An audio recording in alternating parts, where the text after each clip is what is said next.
अस्मत्कुरुसमारम्भां यतिशेखरमध्यमां लक्ष्मीवल्लभपर्यन्तां वन्दे गुरुपरम्पराम् ஆழ்வார்கள் வாழி அருளிச் செயல்வாழி தாழ்வாதுமில் குறவர்தாம் வாழி ஏழ்வாறுமுய்ய அவர்களுரைத்தவைகள்தாம் வாழி செய்யமறை தன்னுடனே சேர்ந்து இந்துணைப்பதுமத்தலர் மகள் தனக்கு மின்பன் நற்புவிதனக்கிறைவன் தன் துணையாயர்பாவை நப்பின்னை தனக்கிரை மத்தையோர்க்கெல்லாம் வந்துணை பஞ்சபாண்டவர்க்காகி வாயுரை தூது சென்னியங்கு மென்துணை எந்தை தந்தை தம்மானை திருவல்லிக்கேணிக் கண்டேனே பார்மிகுத்த பாரமுன்னொழிச்சுவான் அருச்சுனன் தேர்மிகுத்து மாயமாக்கி நின்று கொன்று வென்றி சேர் மாரதற்கு வான் கொடுத்து வையமைவர் பாலதாம் சீர்மிகுத்த நின்னலாலோர் தெய்வம் நான் மதிப்பனே துரீஸ்வரத்வார பகிர்விதர்ஜிகா துராசிகாயை ரச்சிதோயமஞ்சலி யதஞ்சனாபம் நிரபாயமஸ்தி மே தனஞ்சயஸ்யந்தனபூஷணம் தனம் யாயா விருத்திர்மனசி மம சாஜாயதாம் சம்ஸ்மிருதிஸ்தே யோ யோ ஜல்பஸ்தபவது விபோ நாம சங்கீர்த்தனம் தே யாயா சேஷ்டா வபுஷி பகவன் சா பவேத் வந்தனம் தே சர்வம் பூயாத் பரவரமுனே சம்யகாராதனம் தே.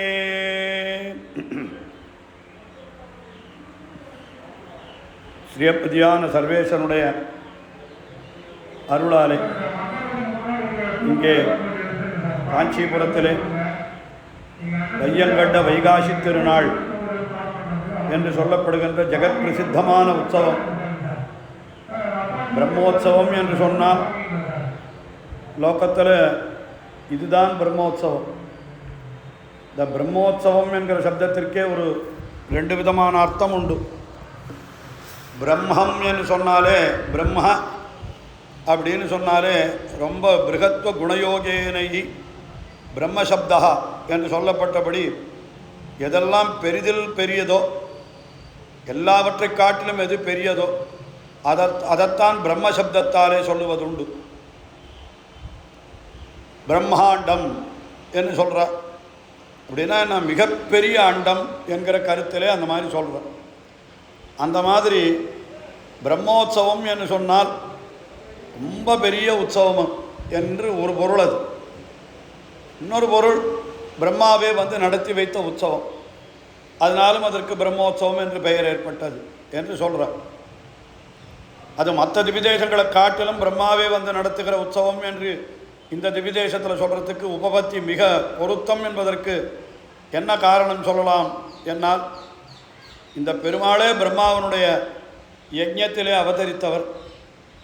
அதனால் பிரம்மா அந்த பெருமாளை பிரதிஷ்டை பண்ணி அவருக்கு உற்சவம் நடத்தினார் என்று சொன்னால் இதுபோல் மற்ற இடங்களிலெல்லாம் சொல்கிறதுக்கு பொருத்தம் இருக்கிறதா என்று நமக்கு தெரியல. இவருக்கு பெருமை சொல்லுவோம், மற்ற பெருமாளை குறைக்க வேண்டாம்.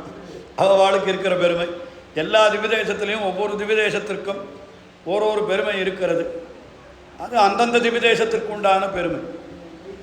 ஆனால் இந்த திவிதேசத்திற்கு உண்டான பெருமை என்கிறது பிரம்மாவே யஜ்ஞம் பண்ணி அந்த யஜ்ஞத்திலே ஆவிர்பவித்தவர் நம்முடைய தேவாதிராஜன் என்கிறபடியினாலே அவருடைய அந்த வையங்கண்ட வைகாசி திருநாள் மிக அற்புதமாக இப்பொழுது நடந்து கொண்டிருக்கிறது. அதிலே இப்படி ஒரு உபன்யாச கிரமம் என்று ஏற்பாடு செய்யப்பட்டு அது கிட்டத்தட்ட 30 வருஷங்களுக்கு மேலாக நடக்கிறதுன்னு ஞாபகம். எனக்கு சரியாக வருஷங்கள் ஞாபகம் இல்லை. ஆனால் ஒரே ஒரு பாக்கியம் என்னன்னா, பெரும்பாலும் இந்த உற்சவ உபன்யாசங்களில் அடியன் தவறாமல் கலந்து கொண்டு ஒவ்வொரு வருஷமும் உபன்யாசம் பண்ணி கொண்டிருந்திருக்கேன்.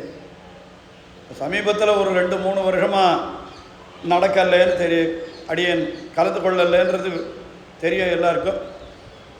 ஆனாலும் அந்த குறையும் தீர்ந்து இந்த வருஷம் அதையும் சேர்த்து அனுபவிக்கும்படியான ஒரு பாக்கியத்தை தேவப்பெருமாள் அடியனுக்கு ஏற்படுத்தி கொடுத்திருக்கிறார். அதையும் இதை ஏற்பாடு பண்ணக்கூடிய நிர்வாகக்காருடைய ஒரு புருஷகாரம்.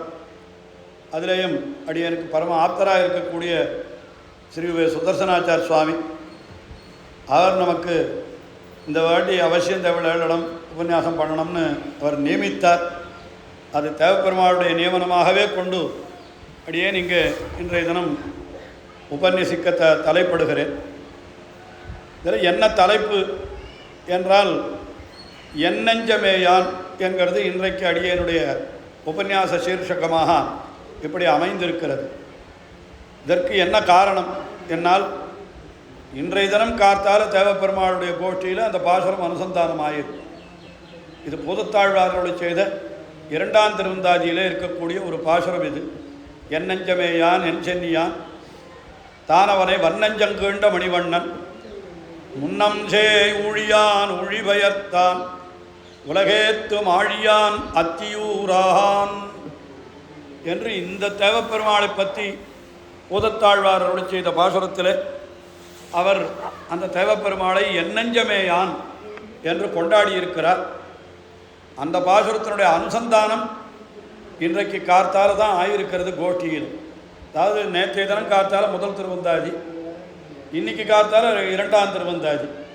அந்த 2ஆம் திருவந்தாதியில் அது வரக்கூடிய ஒரு பாசுரம் அது என்று பார்க்கிறோம்.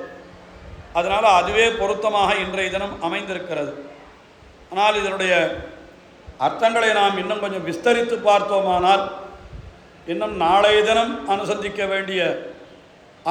வேண்டிய உற்சவத்தினுடைய வைபவங்களும் இதில் கலந்து வருகிறது என்று நாம் நினைக்கும்படியாக அப்படி அமைந்திருக்கிறது. நாளைய தினம் கருட சேவை நடக்கிறது, கருடோத்சவம்.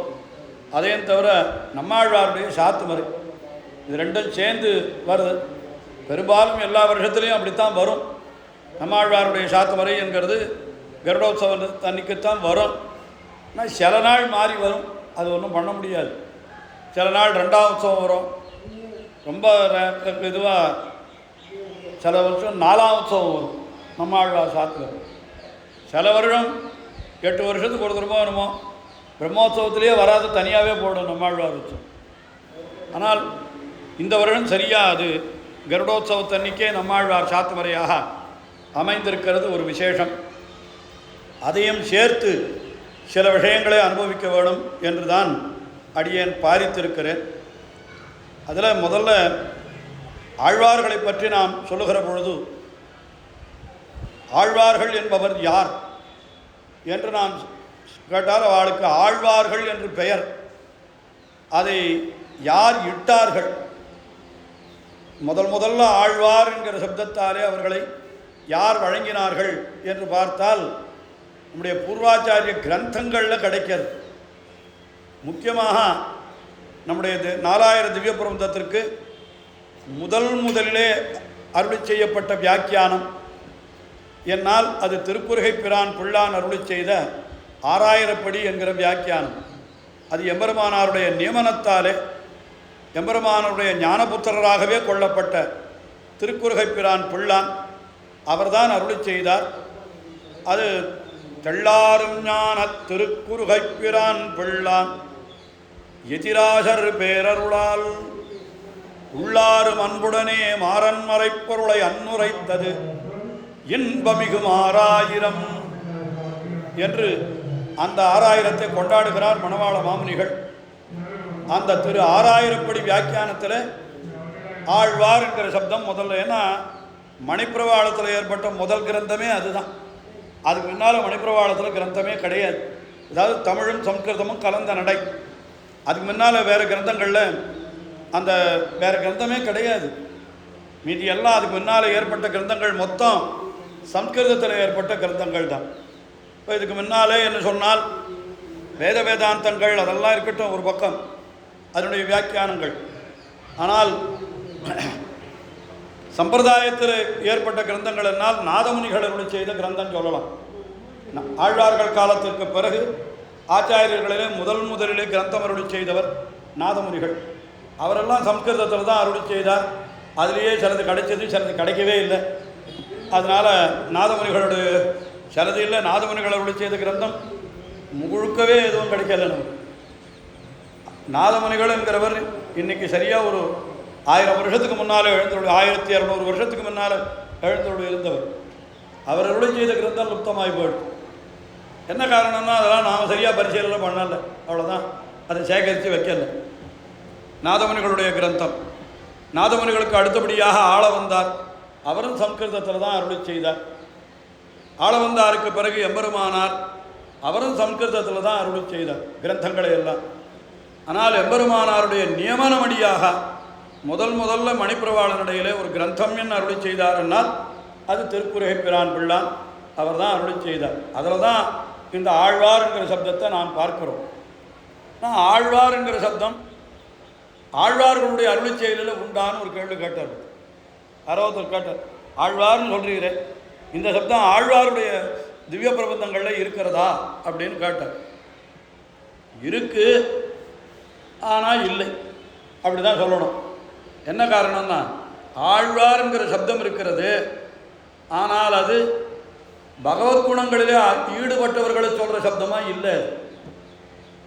விபரீதமாக வேறு விஷயங்களிலே ஈடுபட்டவர்களை அவர் ஆழ்வார்ன்ற சப்தத்தால் சொல்லிட்டார். ஆனால் அதில் இருக்கிற தத்துவார்த்தத்தை எடுத்துக்கொண்டால் அதே அர்த்தத்தை இவர்களுக்கு பொருத்தி பார்க்கிற பொழுது இது வேறு ஒரு விதத்தில் இவர்களுக்கு அந்த ஆழ்வார் என்கிற சப்தம் பொருந்துகிறது என்று கொள்ளலாம். அதாவது என்ன சொல்கிறாருன்னு கேட்டால், திருமழிசை ஆழ்வார் தான் முதல்ல தம்முடைய திவ்ய பிரபந்தத்தில் இந்த ஆழ்வார்ங்கிற சப்தத்தை ஒரு விதமாக பிரயோகம் பண்ணுறார். நாராயணன் நயாளி நரகத்து சேராமல் காக்கும் திருமால் தன் பேரான பேசப்பெறாத பிணச்சமயர் பேசக்கேட்டு ஆசைப்பட்டு ஆழ்வார் பலர். ஆழ்வார்னால் அமிழ்ந்து போவார்னு அர்த்தம், வேற ஒன்றும் இல்லை. ஆழ்வார்ன்ற சப்தத்துக்கு என்ன அர்த்தம்? அப்படியே முழுகி போறான்னு அர்த்தம். அதில் ஆழ்ந்து போவர் ஆதலின் அவருக்கு ஆழ்வார் என்று பெயர். ஆனால் திருவழிசை ஆழ்வார் யாரை சொல்கிறார் ஆழ்வார்னா, இந்த உலக விஷயங்களிலே ஆழ்ந்து போவர்கள் இருக்காள அவளை இப்படி பல பேர் உலக விஷயங்களிலே போய் ஆழ்வார் அப்படின்னு சொல்கிறார். உலக விஷயங்களிலே போய் அமிழ்ந்து போகிறார். என்ன பண்ணுறார்னா, எம்பெருமானுடைய திருநாம வைபவம் அவர் தன் பேரான பேசப்பெறாத அதையெல்லாம் பேசப்பெறாமல் பிணச்சமயர் பேச கேட்டு விருத்தமான மதங்களிலே நம்முடைய புத்தியை குழப்புகின்றதான விஷயங்களெல்லாம் சொல்லுகிறாள் வேறு வேறு மதங்கள். அந்த மதங்களிலே இருந்து பிணச்சமயர் பேச கேட்டு அதிலேயே ஆழ்வார் அப்படின்னா அதிலேயே அமிழ்ந்து போவார், அழிந்து போவார்னு அர்த்தம். ஒரு பெரிய சுழலிலே ஒருத்தன் ஆழ்ந்து போனான்னா என்ன அர்த்தம்? அழிந்து போனான்னு அர்த்தம். அந்த அர்த்தத்தில் விபரீதார்த்தத்தில் தான் அவர் பிரயோகம் பண்ணினார். ஆனால் அதில் என்ன அர்த்தம் கிடைத்தது? தாற்பயமாக கிடைத்த அர்த்தம் என்னன்னா, மற்ற விஷயங்களில் கண் வைக்காமல் ஒரு விஷயத்திலேயே புத்தியை செலுத்துறவன் இருக்கானே அவனுக்கு ஆழ்வார். முதல்ல அந்த அர்த்தத்தை நெஞ்சிலே கொள்ளுவோம். ஆழ்வார்னா எல்லாரும், நான் வேடிக்கையாக ஒரு அர்த்தம் சொன்னேன். ஏதோ பத்திரிக்கையில் படிக்கிச்ச ஒரு சின்ன அனுபவம், ஏதோ படிச்சுட்டான், ஒரு பேப்பரில் ஒரு நியூஸ் ஏதோ எழுதி வச்சிருந்தான். அதில் என்ன விஷயம்னா, உத்தர ஆற்றுல ஏதோ டிவியை போட்டுட்டு உட்காண்டிருக்கார். ஆற்றுல மற்றவ யாரும் இல்லை, இவர் மட்டும் உட்காந்து டிவியை பார்த்துட்டு இருந்தார். கதவு திறந்து வச்சிருந்தது. இவர் ஏதோ ரசித்து பார்க்கிற ஒரு நிகழ்ச்சின்னு வச்சுப்போம். அதுலேயே ஒரு கவனத்தை செலுத்தி அப்படியே தன்னை மறந்து அதையே பார்த்துட்டு இருக்காரு. யாரோ உள்ளுக்குள்ள திருடம் வந்தான், மொத்தத்தையும் எடுத்துகிட்டு போய்ட்டு. இவர் உட்காண்டிருந்த அந்த டிவியும் சேரியும் தவிர ஆற்றுல மொத்த சாமானையும் சேர்த்து அவன் பாட்டுக்கு எடுத்துகிட்டு போயிட்டான், வெளியில் எடுத்துகிட்டு போயிட்டு. பக்கத்தில் பார்க்குறவாளும் ஒன்றும் கவனிக்கலை, ஏன்னா கதவு திறந்துருக்குது. உள்ளே இவர் உட்காந்து டிவி பார்த்துட்டு இருக்கார். மொத்த சாமான் இவர் தான் அனுப்பிச்சி வச்சிருக்காரோ என்னமோன்னு நினச்சிக்கிறா எல்லாரும். அவன் பாட்டுக்கு வந்தால் மொத்த சாமானையும் எடுத்துகிட்டு போட்டோம். இவர் நிகழ்ச்சி முடிஞ்சது, திரும்பி பார்த்தா எல்லா சாமானும் போயிட்டுருக்குது. உடனே போலீஸ் ஸ்டேஷனில் போய் கம்ப்ளைண்ட் பண்ணுறாரு, இந்த மாதிரி எங்கள் வீட்டில் சாமானெல்லாம் திருடு போயிடுச்சு. அவன் போலீஸ்காரன் என்ன கழிப்பான், நீ என்ன கதவை வெளியூர் போயிருந்தியா, கதவை பூட்டி வச்சிருந்தியா, கதவை உடைச்சானா அப்படின்லாம் கேள்வி கேட்டா. அதெல்லாம் எதுவுமே இல்லை, நான் ஆற்றுலையே தான் இருந்தேன். ஆற்றுலையே இருந்தேன்னா எப்படியா போகும்? நான் டிவி பார்த்துட்டு இருந்தேன். டிவி பார்த்துட்டு இருந்தா பக்கத்தில் சாமான் எடுத்ததெல்லாம் உனக்கு தெரியாது. நான் பார்க்கவே இல்லை. என்ன காரணம்? அதுலேயே ஆழ்ந்து போயிட்டேன். இந்த டிவிலேயே ஆழ்ந்து போனபடினால என்ன ஆயிடுது, சுற்றி நடக்கிறது எதுவுமே தெரியல. அதனால் மொத்தம் கொள்ள போயிடுது அப்படின்னு அவன் சொன்னான். இப்போ அவருக்கு என்ன பேர் வைக்கணும்? டிவி ஆழ்வார். டிவியிலே ஆழ்ந்து போனவர் ஆகினால அவருக்கு சுற்றி நடக்கிறது தெரியல. ஏறக்குறைய இதே விஷயந்தான் ஆழ்வார்கள் அத்தனை பேருக்குமே, நம்மாழ்வாருக்கு மட்டுமே இல்லை. அவளுக்கு என்னன்னாக்கா ஒரே ஒரு வித்தியாசம், இவர்கள் உலகியல் விஷயங்களில் ஆழ்ந்து சுற்றி நடக்கிறத மறந்தார்கள். அவர்கள் பகவத் விஷயத்தில் ஆழ்ந்து உலகியல் விஷயங்களை மறந்தார்கள். இதுதான் இவாளுக்கும் அவளுக்கும் வித்தியாசம். அவரும் ஆழ்ந்து போனார். எதில் ஆழ்ந்து போனார்னா எம்பெருமானுடைய ஸ்வரூபம், ரூபம், குணம், விபூதி என்னென்ன உண்டோ அது மாதிரியான விஷயங்களிலே அப்படியே ஆழ்ந்து போய் இந்த உலகம் என்னால் என்னதுன்னே தெரியாத அளவுக்கு அந்த உலகத்தினுடைய நிகழ்ச்சிகளெல்லாம் தெரியாது. இவை என்ன உலகியற்கைன்னு ஆழ்வார் அருளி செய்கிறாரு. அப்படி பகவத் விஷயங்களிலே ஆழ்ந்து போனவர் ஆகையினாலே அவருக்கு அந்த ஆழ்வார் என்கிற பெயர் அப்படி ஏற்பட்டது என்று நாம் அறியும்படி. அப்போ ஒரு விஷயத்தில் ஆழ்ந்து போனால் ஆழ்வார் தான். ஆனால் எதில் ஆழன்றதுல தான் விஷயமே இருக்கிறது. அதுதான் முக்கியமான விஷயம். லோகத்தில் இந்த சாஸ்திரத்தில் கூட சொல்லுவார், மீமாம்சா சாஸ்திரத்தில் கூட ஒரு விஷயம் எடுத்து சொல்லுவார். என்ன சொல்லுவார்னா, இப்போ சில ரிஷிகளுக்கெல்லாம் பேர் வச்சுருக்கார். சிவாஷத்தில் கூட ஒரு இடத்துல எடுக்கிறாரு. என்ன பேர் வச்சுருக்காருன்னா, ஒருத்தருக்கு அப்பக்ஷான்னு பேர், ஒருத்தருக்கு வாயுபக்ஷான்னு பேர். ஒரு ரிஷிக்கு உடனே ஒருத்தர் கேட்கிறார், ஏன் சுவாமி அவருக்கு அப்பக்ஷான்னு பேருன்னு? அப்புன்னா ஜலம், ஆபகா, அவர் தீர்த்தத்தை சாப்பிட்றவர்னு அர்த்தம். அவருக்கு அப்பக்ஷான்னு பேர். இன்னொருத்தருக்கு என்னன்னா வாயுபக்ஷான்னு பேர். வாயுன்னு காத்தையே சாப்பிட்றவர், அவருக்கு அப்படி இருக்கிறவருக்கு வாயுபக்ஷான்னு பேர் அப்படின்னு சொன்னான். உடனே கேட்குற சிஷ்யன் என்ன கேட்குறான், ஏன் சுவாமி நான் கூட தான் தீர்த்தம் சாப்பிட்றேன், நான் கூட தான் காற்றை சாப்பிட்றேன், எனக்கு ஏன் அந்த பேர் வரல அப்படின்னு கேட்டா, அப்படி இல்லை, நீ தீர்த்தத்தையும் சாப்பிட்ற கண்டதையும் சாப்பிட்ற. அவர் தீர்த்தத்தை மட்டுமே சாப்பிட்டு உண்டு ஜீவித்திருந்தவர் ஆகினால அவருக்கு அப்பக்ஷான்னு பேர். இன்னொரு ரிஷி வாயுபக்ஷான்னா, வாயுவை தவிர அவர் வேறு எதையுமே குஞ்சிக்கிறது இல்லை. வாயுவை சுவாசித்தே அவர் அத்தையே தனக்கு ஆகாரமாக கொண்டு இருந்தார்னா அவருக்கு வாயுபக்ஷர்னு பேர் வைக்கலாமே தவிர, ஏன் நாமெல்லாம் கூட காற்றை சாப்பிட்டு இருக்கோம், 24 மணி காலமும் காற்றை உள்ளே இழுத்துட்டு இருக்கோமா இல்லையா? நமக்கு ஏன் இந்த பேர் வரலன்னா நம்ம அத்தையும் பண்ணுறோம் மற்றதையும் பண்ணுறோம். அதனால் ஆழ்வார்னு இவருக்கு மட்டும் ஏன் பேர்? நாமும் தானே ஆழ்ந்திருக்கிறோம்னு சொன்னால், நாம் ஆழ்ந்தது தாழ்ந்த விஷயங்களில். ஆனால் ஆழ்வார் ஆழ்ந்தது எப்படிப்பட்டதுன்னு கேட்டால், தாழ்ச்சி மற்றெங்கும் தவிர்ந்து நின் திருவடிக்கீழ் வாழ்ச்சி என்று சொல்லும்படியாக அப்படிப்பட்ட விஷயங்களிலே அவர் ஆழ்ந்தவராகினாலே அவருக்கு அந்த ஆழ்வார் என்கிற பெயர் ஏற்பட்டது. அது அவளுடைய தனிப்பெருமை. அது அப்படிப்பட்ட ஆழ்வார்கள் அவர்கள் நமக்கு பண்ணின ஒரு பெரிய உபகாரம் என்ன அப்படின்றதை பற்றி ஆச்சாரியர்கள் நமக்கு விதவிதமாக எடுத்து காட்டி இருக்கிறார்கள். உண்மையிலே மற்றவர்களையெல்லாம் விட்டு இந்த ஆழ்வார்களை இப்படி கொண்டாடுறோம். ஆழ்வார்களை கொண்டாடுறதுக்கு என்ன காரணம் என்று சொன்னால், அதை ஆச்சாரியர்கள் இருவருடைய ஸ்ரீசூக்திகளை கொண்டு கொஞ்சம் முதல்ல தெரிவிக்கிறேன். என்ன தெரிவிக்கிறேன்னா, ஆழ்வார்கள் என்ன பண்ணினா அப்படின்னா, திருவரங்கத்து அமுதனார் ராமானுஜ நூத்தந்தாதியில் அவர் பொய்கை ஆழ்வாருக்கு முதல்ல சொல்கிறார், பெருமையாக சொல்கிறார் ஒரு விஷயம். பொய்கை ஆழ்வாருக்கு அவசியம் சொல்ல வேண்டிய விஷயம் என்னன்னா, ஆழ்வார்களுக்குள்ளேயே முதல் ஆழ்வார் அவர் தானே ஆரம்பித்து வைத்தார் ஒரு கிரமம். இன்ன காரியத்தை பண்ணணுன்ற கிரமத்தை முதலிலே தொடங்கி வைத்தவர் யார் என்று சொன்னால் அவர் பொய்கை ஆழ்வார். அவர் தான் முதல் ஆழ்வார். சாதாரணமாக முதல் ஆழ்வார்கள்னு 3 பேரையும் சேர்த்து சொல்கிறோம். 3 பேரையும் சேர்த்து சொன்னாலும் முதலாவார் மூவரே, மூவருள்ளும் முதலாவார் பொய்கை ஆழ்வாரே என்று தான் நாம் சொல்ல வேணும்.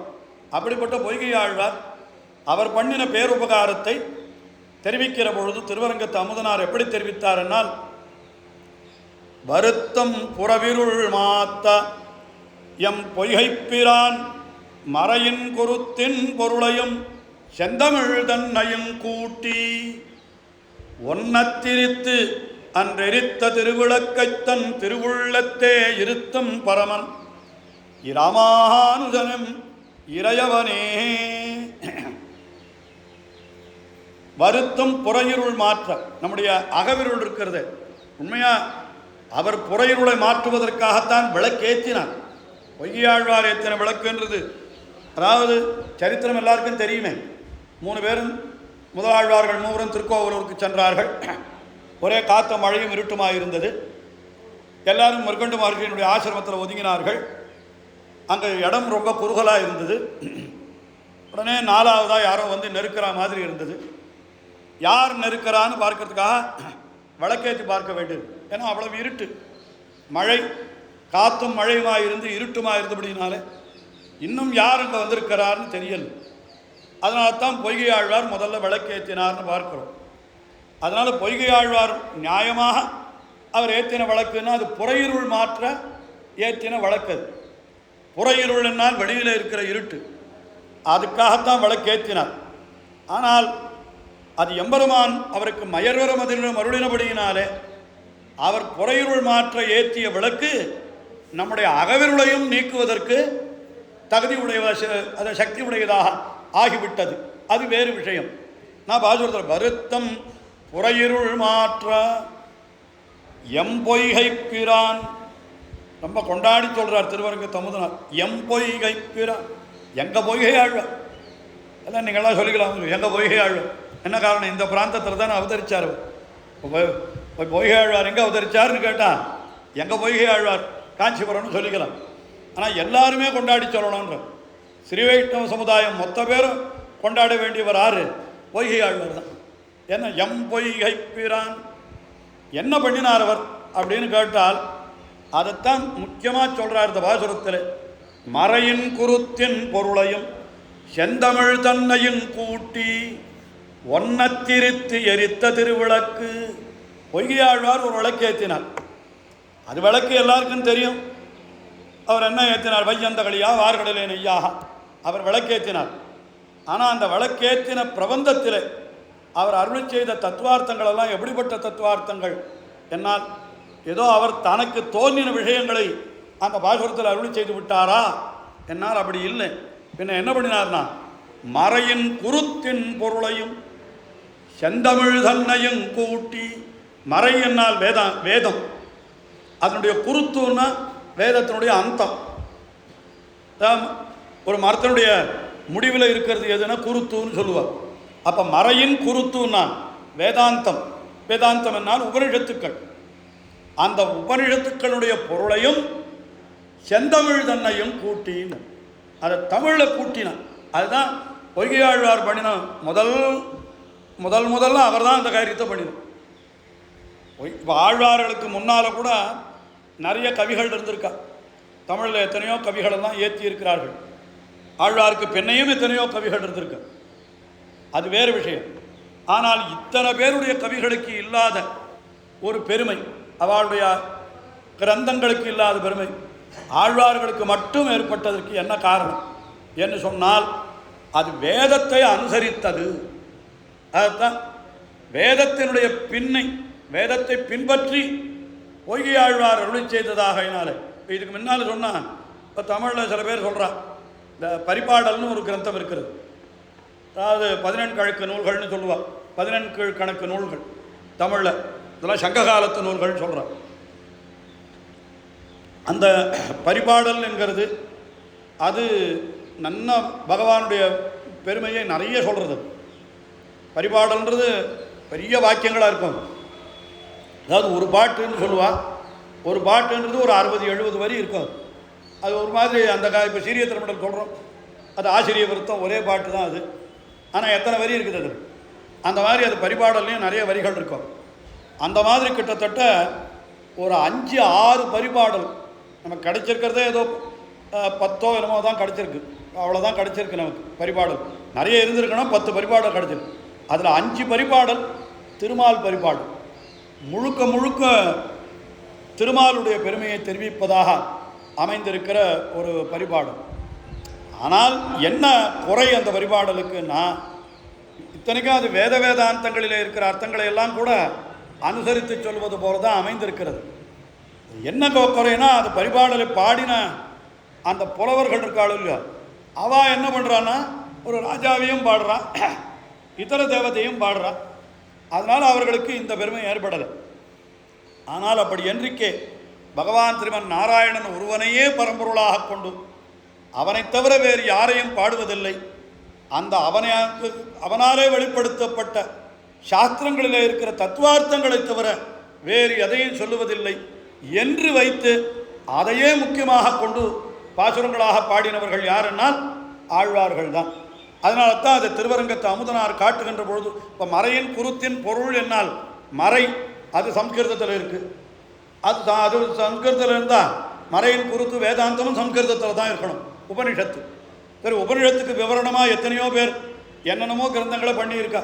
இப்போ இதிகாச புராணங்களெல்லாம் கூட உபனிஷத்துக்குடைய விளக்கங்கள் தான் சொல்லிட்டு இருக்கணும்.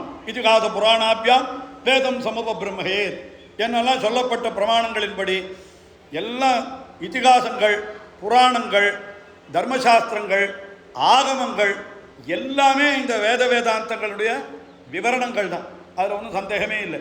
ஆனால் என்ன அதுக்கு குறை வருதுன்னு கேட்டால், வேதம் எந்த பாஷையில் அமைந்திருக்கிறதோ அதே பாஷையிலே தான் இந்த துணை நூல்களான இதிகாசங்கள், புராணங்கள், ஆகமங்கள், இன்னும் என்னென்ன உண்டோ தர்மசாஸ்திரங்கள் அத்தனையும் அமைந்திருக்கிறது. அதனுடைய வியாக்கியானங்கள் எல்லாம் முதல்ல அந்த நடையை மாற்றினவர் யாருன்னா பொய்கையாழ்வார் தான்.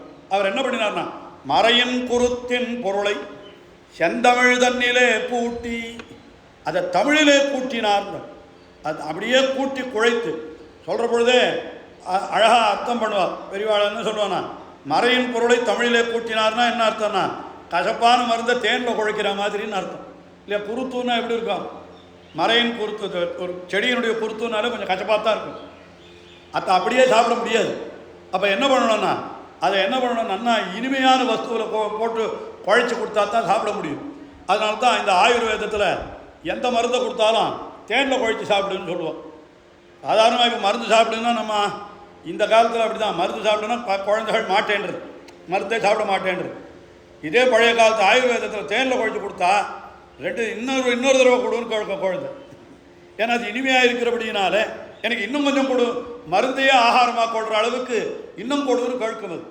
ஆயினால் கசப்பான விஷயத்தை இனிப்பான தேனிலே குழைத்து கொடுப்பது போல கடுமையான விஷயங்களையும் கூட மிக எளிமையாக முதல்ல பொய்கையாழ்வார் என்ன பண்ணினார்னா, இந்த மறையின் குருத்தின் பொருளை செந்தமிழ் தன்னையும் கூட்டி, அதுக்கு மேலே அது விளக்குன்னு சொல்லிட்டார். விளக்கு அவர் ஏற்றினது விளக்குத்தானே, அதுக்கு ஒன்னத்திரித்து அப்படின்றார். திருத்தி எரித்த விளக்குன்னு. சாதாரணமாக விளக்குன்னாக்கா அதுக்கு ஒன்று திரின்னு ஒன்று போடணும். அந்த திரி எப்படி இருக்கணும், அதுக்கு பேரே திரின்னு வச்சுருக்கா தமிழில். என்ன காரணம்னா, அது திரிக்கப்படுகிறபடியினால். விளக்கேற்றணும்னா ஒரு ஒத்த நூலை வச்சோன்னு வச்சுக்கோ, அது எண்ணெயில் துவச்சி வச்சா கூட அந்த நூல் இருந்தால் உடனே எரிச்சு போடும். அது அப்படி பண்ணக்கூடாது. பின்ன என்ன பண்ணணும், குறைஞ்சபட்சம் 2 நூலாவது இருக்கணும். 2 நூலையாவது வச்சு அப்படி நன்னா வச்சு திரித்து அதை விளக்கில் வச்சு ஏற்றினோமானால் அது நின்று எரியும். இதுதான அனுபவம் நமக்கு. அது அப்படியே இங்கே காட்டுறார் பாருங்க திருவரங்கத்து அமுதனார். ஒன்னத்திரித்து அந்த மறையின் குருத்தின் பொருளையும் சேர்ந்த 2 நூல் வேணும்னு சொன்னேனே. ஒன்று சம்ஸ்கிருத நூல் என்கிறதுக்கு 2 அர்த்தமும் உண்டோ இல்லையோ. நமக்கு தமிழையும் உண்டு. நூல் என்னால் விளக்கில் போடுற திரிக்க நூலுன்னு தான் பேர். கிரந்தங்களுக்கு நூலுன்னு தான் பேர். அப்போ மறையின் குருத்தின் பொருளையும் செந்தமிழ் தன்னையும் கூட்டி ஒன்னத்திரித்து அன்று எரித்த திருவிளக்கு. அன்னைக்கு எரித்தார். முதல்ல பொய்கையாழ்வார் ஆரம்பித்தார். இன்னி வரைக்கும் அது எரிஞ்சிட்டு இருக்கு. இன்னி வரைக்கும் அந்த விளக்கு எரியறதுன்னா அதுக்கு என்ன எவ்வளவு பெரிய ஒரு உபகாரம் அவர் பண்ணினது. அந்த விளக்கு இன்னி வரைக்கும் எரியறதுக்கு யார் காரணம்னு கேட்டால், அதை தன் திருவுள்ளத்தை இருத்தும் பரமணி ராமானுசன் என்ன எம்பெருமானார் தம்முடைய திருவுள்ளத்திலே அந்த பொய்கையாழ்வார் ஏற்றிய விளக்கை தம்முடைய திருவுள்ளத்திலே கொண்டிருந்து அதை பிற்காலத்தவர்களுக்கும் உபயோகப்படும்படியாக அதை நமக்கு கொடுத்தார். அதான் அந்த விளக்கு. விளக்குனாலே அதில் ஒரு பெரிய சாதாரணமாக விளக்குன்னா ஞான தீபேன பாஸ்வதா சொல்லுவாள். விளக்குக்கும் ஞானத்திற்கும் ஒரே ஒத்துமை சொல்லுவாள். விளக்குன்றது எப்படிப்பட்டதுன்னு கேட்டால் சாதாரணமாக சில உதாரணங்கள் பார்க்கலாம். விளக்குன்றது என்ன பண்ணோம்னா ஒரு பொருளினுடைய உண்மையான தன்மை என்னன்றத விளக்கை கொண்டு தான் அறியும். வெளிச்சம் இல்லைன்னு தெரியாதோ இல்லையோ. இங்கே இந்த வஸ்து வச்சுருக்கு, இது என்ன வஸ்துன்றது இப்போ நம்ம வெளிச்சம் இருக்குது பார்க்குறோம். நல்ல இருட்டில் வந்து பார்த்தா இதை தடவி பார்த்தா கூட என்னதுன்னு தெரியாது. அப்போ ஒரு பொருளை நமக்கு எப்படிப்பட்டது என்று காட்டுவது எதுன்னா விளக்கு. அதுக்கு ஏன் விளக்குன்னு பேருன்னா அதான் காரணம், அது விளக்குகிறது. இது என்னது என்று நமக்கு விளக்கி காட்டுகிறபடியினால தான் அதற்கு விளக்கு என்ன பேர் ஏற்பட்டது. அந்த விளக்கு அது ஒரு விஷயம். ரெண்டாவது விஷயம் என்னன்னா, இப்போ மற்ற வஸ்துக்கள் எல்லாம் இருக்கிறது, அதை ஒருத்தருக்கு கொடுத்தோம்னா என்ன ஆகிடும்னா குறைஞ்சுட்டே வரும். ஒரு உதாரணம் சொல்கிறேன். இப்போ என் இடத்துல 100 ரூபா இருக்குது. இப்போ எல்லாருக்கும் 10 ரூபா நான் கொடுக்குறேன்னு வச்சுக்கோங்க. இங்கே இருக்கிற ஒரு 8 பேருக்கு கொடுத்தேன்னா கொடுத்த பிற்பாடு என் இடத்துல எவ்வளோ இருக்கும்? 2 தான் இருக்கும். 20 ரூபா தான் இருக்கும். 2 10 ரூபா தான் இருக்கும். 8 பேர் எடுத்து பெருத்தையாருக்கு கொடுக்க கொடுக்க நம்ம இடத்துல குறைந்து கொண்டே வரும். ஆனால் விளக்கு மட்டும் என்னன்னா, விளக்கு ஏற்ற ஏற்ற என்ன ஆகும்னா இதுவும் பிரகாசிக்கும் அதுவும் பிரகாசிக்கும், குறையவே குறையாது. அதனால தான் ஞானமும் இப்படித்தான். இப்போ ஞானம் ஏதோ சில விஷயங்கள் எனக்கு தோணின்னு தான் நான் சொல்லிட்டு இருக்கேன். இப்போ நான் உங்களுக்கு கொடுத்தபடியினாலே எனக்கு குறையாது, ஆனால் இதை கேட்டபடியினாலே உங்களுக்கு அது நிறையும். என்ன இப்படி அதிகமாகிட்டே போகும். இப்போ இதுலேருந்து இன்னும் 10 பேர், இப்போ நீங்கள் இப்போ கேட்ட விஷயங்களில் ஏதோ ஒரு விஷயம் நல்லா இருந்ததுன்னு சொல்லிட்டு இன்னும் 2 பேர்கிட்ட சொன்னால் அது அவளுக்கு போகிறது, அது அவளுக்கு இன்னொருத்தருக்கு போகிறது. இப்படி போகிற பொழுது என்ன ஆகுதுன்னா தான் குறையாமல் இருந்து கொண்டு அதை நன்றாக வளர்க்கிறபடியினாலே அதற்கும் விளக்குன்னு பேர். அதுபோலத்தான் நம்முடைய சிவைஷ்ணவ சித்தாந்த தத்துவார்த்தங்கள் அத்தனையும் என்னன்னா அந்த விளக்கு போல. அதனால தான் இந்த பாசுரத்தில் திருவரங்கத்து அமுதனார் என்ன தெரிவித்தார் என்னால், அன்றி எரித்த பொய்கை ஆழ்வார் எரித்த திருவிளக்கை தன் திருவுள்ளத்தே இருத்தும் பரமன் என்று ஸ்ரீ ராமானுஜரை கொண்டாடினார். என்ன காரணம் என்னால், முதலிலே அந்த வேதாந்தார்த்தங்களை அது நமக்கு புரியாமல் இருந்தது, அதை புரியும்படியாக காட்டினவர் யார் என்னால் ஆழ்வார்கள் தான். இதைத்தானே ஆச்சாரியர்கள் அத்தனை பேரும் காட்டுறார். வேதத்தை விடவா பெருமை திவ்ய பிரபந்தத்துக்கு கேட்டான். என்ன சாதிக்கிறார் வேதாந்த தேசிகன்? செய்ய தமிழ் மாலைகள் நாம் தெளியவோதி தெளியாத மறைநிலங்கள் தெளிகின்றோமே என்று நாம் செய்ய தமிழ் மாலைகளான ஆழ்வார்களுடைய செய்த திவ்ய பிரபந்தங்களை தெளிய ஓதினோமானால் தெளியாத மறைநிலங்கள் அதெல்லாம் கூட நமக்கு தெளிவாகிறது என்று சொன்னார். அது அப்படியே மணவாள மாமனிகள் அவர் எப்படி காட்டினார்னா, அவர் காட்டுற பொழுது அவர் என்ன சொன்னார்னா, செய்யமறை தன்னுடனே சேர்ந்து ஆழ்வார்கள் வாழி என்ற ஆழ்வார்கள் வாழி செய்யமறை தன்னுடனே சேர்ந்து என்று அது அந்த சம்ஸ்கிருத வேதாந்தமும் திராவிட வேதாந்தமும் நமக்கு 2 கண்கள். இது ஒரு கண், இது ஒரு கண். அதில் எது வலது கண் எது இடது கண்ணுன்னு கேட்டால் அது ரெண்டும் ஒன்று தான். வலது கண்றதுனால ஏதாவது தனிப்பட்ட முறையில் வலது கண் அது துடிச்சா ஒருத்தருக்கு நல்லது, இடது கண் துடிச்சா ஒருத்தருக்கு நல்லதுன்னு ஏதோ சாஸ்திரங்கள் சொல்கிறது. அந்த அளவில் தான் வேறுபாடே தவிர பார்க்கிற பார்வையில் வலது கண்ணுக்கு வசதி இடது கண்ணுக்கு செய்கிற காரியங்கள் இந்த கண்ணுக்கு மட்டும்தான் இதை சொல்ல முடியும். காரணமாக சொல்கிறேன், செய்கிற காரியங்களில் வலது கை இடது கைன்னு சொன்னால் வலது கைக்கு உண்டான பெருமையை இடது கைக்கு சொல்லக்கூடாது இல்லையா? வலது கைக்கு உண்டான பெருமை என்கிறது எப்பொழுதுமே வலது. அது இடதுன்னு சொன்னால் அது கொஞ்சம் மட்டம்தான் இல்லையா? அது வேறு காரியங்களுக்குன்னு சொல்கிறோம். அந்த மாதிரி மற்ற விஷயங்களில் சொல்லலாம். ஆனால் கண்ணுக்கு மட்டும் வலதுக்கும் இடதுக்கும் பெரும்பாலும் வித்தியாசமே சொல்ல முடியாது. வலது கண்ணால் என்ன பார்க்குறோமோ அதைத்தான் இடது கண்ணால் என்ன பார்க்கிறோம், இடது கண்ணால் என்ன பார்க்குறோமோ அதைத்தான் வலது கண்ணால் பார்க்குறோம். ஆனால் இன்னும் ஒரு விசேஷம் என்னன்னு கேட்டால், ஒரு வஸ்துவனுடைய முழு பரிமாணத்தை, ஒரு வஸ்துவனுடைய முப்பரிமாணத்தை நாம் பார்க்கணுமானா 2 கண்ணும் சேர்ந்து தான் பார்க்கணும். ஒத்த கண்ணால் பார்த்தா அதனுடைய முழு தன்மை தெரியாது. 2 கண்ணும் பார்க்கணும், 2 கண்ணும் ஒரே வஸ்துவை பார்க்கணும். அப்படி பார்த்தால்தான் நமக்கு அந்த வஸ்துவனுடைய பரிமாணம் கரெக்டாக முழுக்க சரியாக தெரியும். அதுபோல தான் சம்ஸ்கிருத வேதாந்தமும் திராவிட வேதாந்தமும் 2த்தையும் சேர்த்து வச்சுட்டு பார்த்தா தான் நமக்கு பரதத்துவத்தினுடைய முழு தத்துவமே தெரியும். வெறும் சம்ஸ்கிருதத்தை வச்சுட்டு பார்த்தா எங்கள் காஞ்சி பிரதிவாதி பயங்கரன் சுவாமி அவர் சாதிப்பார். என்ன சாதிப்பார்னா, சம்ஸ்கிருத வேதாந்தத்துக்கு என்ன பேருன்னா அதுக்கு பயவேதாந்தம்னு பேர். பயவேதாந்தம் நம்மளை பயப்படுத்தும். நாயமாத்மா பிரவச்சனேன லப்யா ந மேதையா ந பௌனாஸ்ருதேனா. அப்போ எம்பெருமானை பற்றி சொல்லு. எப்படி சொல்கிறேன்னா, நான் யாருக்கும் கிடைக்க மாட்டேன். அவன் பகவானே சொல்கிறான். அயமாத் அதான் வேதாந்தம் சொல்கிறது. அயமாத்மா நான் பிரவச்சனேன லப்யா. இவரை அதாவது எப்பேற்பட்ட முயற்சியாலையும் பகவானை அடையவே முடியாது அப்படின்னு தான் சம்ஸ்கிருத வேதாந்தம் சொல்கிறது. இன்னும் பல இடங்களில் ந கஷ்டைனம் ந மாம்ச சக்ஷு அபிவீக்ஷதே தம். மாம்ச சக்ஷுசால எம்பெருமான் பகவானை கண்ணால் பார்க்கவே முடியாது அப்படின்னு வேதாந்தம் சொல்கிறது. ஆனால் அந்த வேதாந்தம் என்ன சொல்கிறது? ஸ்ரோத்தவ்யோ மந்தவ்யோ திரட்டவ்யா. அந்த எம்பெருமானை பார்க்கணும்னு சொல்கிறது. பார்க்கவே முடியாதுன்னு ஒரு இடத்துல சொல்கிறது, அப்புறம் பார்க்கணும்னு சொல்கிறது. அப்படின்னு கேட்டால் இதெல்லாம் நம்மளை பயமுறுத்துறது. அதனால் அது ரொம்ப அதை தத்துவார்த்தத்தை தெரிஞ்சுக்கிறதே கஷ்டமாக இருக்குது. அதே திவ்ய பிரபந்தத்தில் போகணுமானா அதுக்கு பேர் என்னென்னா, அதுக்கு அபய வேதாந்தம்னு பேர். பயப்படாதே பத்துடை அடியவர்க்கு அடியவன். எடுத்த உடனே சொல்லிடுறார் பாருங்க நம்மாழ்வார். அவன் எப்படிப்பட்டவன்னு கேட்டால் அதெல்லாம் தன்னுடைய முயற்சியாலே அகங்காரத்தாலே தான் அடைய வேணும்னு நினைக்கிறவனுக்குத்தான் இந்த சம்ஸ்கிருத வேதாந்தம் சொன்ன விஷயங்கள் எல்லாம். ஆனால் எவனொருவன் எம்பெருமானிடத்திலேயே பக்தியோடு இருக்கிறானோ அவனுக்கு எப்படிப்பட்டவன்னா எளியவன். பத்துடை அடியவர்க்கு எளியவன். அதை நிரூபிக்கிறதுக்காகத்தான் மத்தொரு கடவெண்ண கடவினில் உறவிடையா புண்டு என் ஒரு இடைச்சி தாம்பாலை கட்ட அங்கே கட்டுண்டு அடியுண்டு ஏங்கி அழுது அவன் நின்றான் என்று சொன்னால் இவன் பத்துடை அடியவர்க்கு எளியவன்றதுல உங்களுக்கு என்ன சந்தேகம் என்று கேட்கிறார். அதனால் இந்த மாதிரி திவ்ய பிரபந்தத்தில் எந்த பாசுரத்தை எடுத்துட்டாலும் அது என்ன பண்ணுறதுன்னு கேட்டால் எம்பெருமான் அடியவர்க்கு எளியவன். அவன் கிட்டுவதற்கு ரொம்ப சுலபமானவன், பற்றுவதற்கு அரவினியன், பற்றும் அவர்க்கு என்று இப்படியெல்லாம் சொல்கிறது திராவிட வேதாந்தம். அதனால் சம்ஸ்கிருத வேதாந்தம் பய வேதாந்தம், திராவிட வேதாந்தம் தமிழ் வேதாந்தம் அபய வேதாந்தம். ஆனால் அதை அந்த பயத்தை தெரிஞ்சுட்டா தான் இது அபயமாக இருக்கும்.